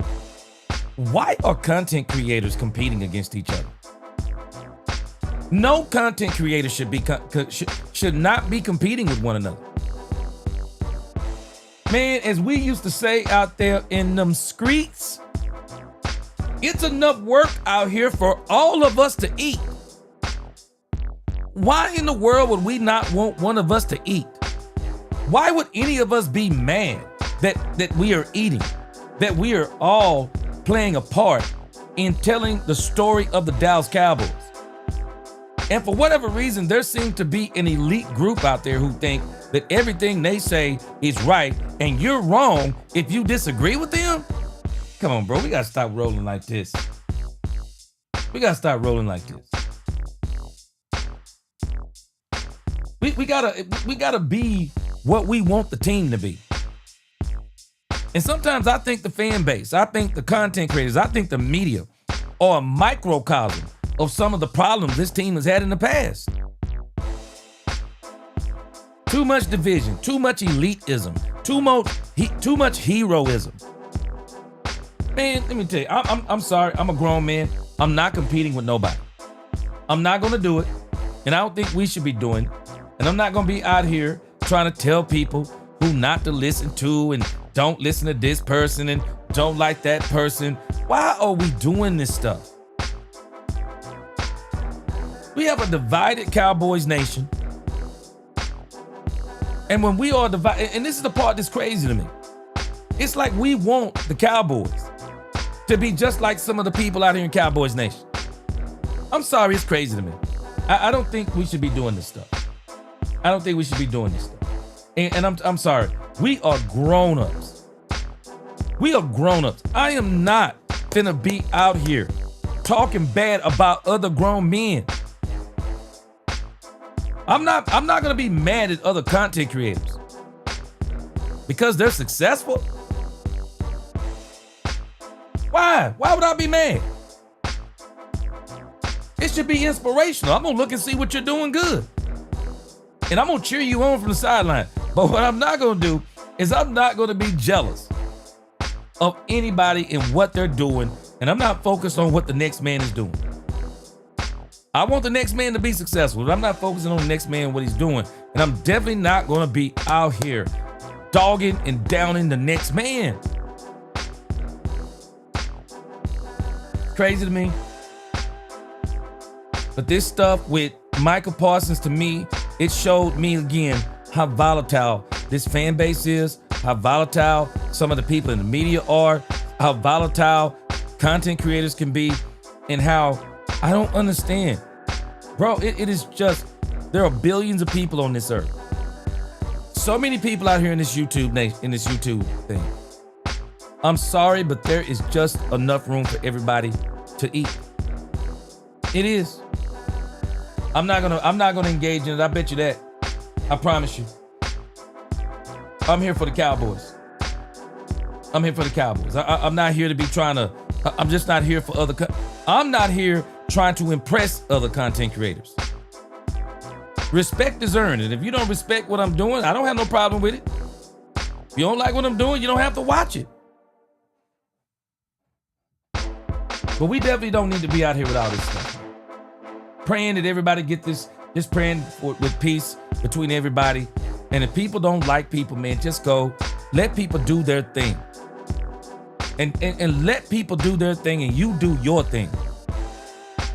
And you do your thing the best way you can, and much success to you. I do it like this. I tell you what. One thing I've learned, Jesus taught us this. Hatred comes with success. It's an expectation. I'm not surprised with hatred. And one thing I've learned, you can't control people. And this is even a thing I'm telling you, if I was Michael Parsons' advisor. Bro, you can't control people. You can make people lose control, but you can't control people. The only person you can control in any situation is yourself. And when you can control yourself, you can't control people, but you can control outcomes if you will do things that you're supposed to do. Appreciate you, Cowboys Nation. Love you all. Love all the content creators. It don't mean that we're gonna disagree. It don't mean we're gonna agree on everything. But we definitely shouldn't be out here in these streets.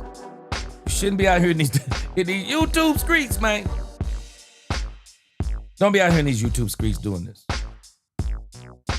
I attribute every success that I have to God. I thank God for all of y'all who have supported me this long. I thank God for y'all. And for me, the greatest revenge on anybody that try to hate is success. Success. And if vengeance is the Lord's, then the success is from the Lord. And all glory be to God. That's where I am. I don't let men build me. That way they can't kill me. I don't let men break me. I don't let men make me. That way they can't break me. So again, I appreciate y'all rocking with me, man. I appreciate y'all rocking with me. God has blessed me with a great audience, and I just appreciate y'all so much. I hope y'all keep rocking with me. We're going to have so much fun this season. And again, we're going to be back tomorrow, and guess what we're going to do? We going to be bragging on them Dallas Cowboys. We are America's team, amen? We're going to kill all this noise. Michael Parsons is going to get signed. Michael Parsons is going to get signed. Everything going to be all good. And Jerry and Michael Parsons is going to be buddy. And that's why I don't get involved in domestic disputes. Again, I appreciate y'all. Love you all. Look forward to seeing y'all again tomorrow on the live stream. Until the next time, DC4L. God bless. Let's talk Cowboys when we talk facts. Peace.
Edward Jones.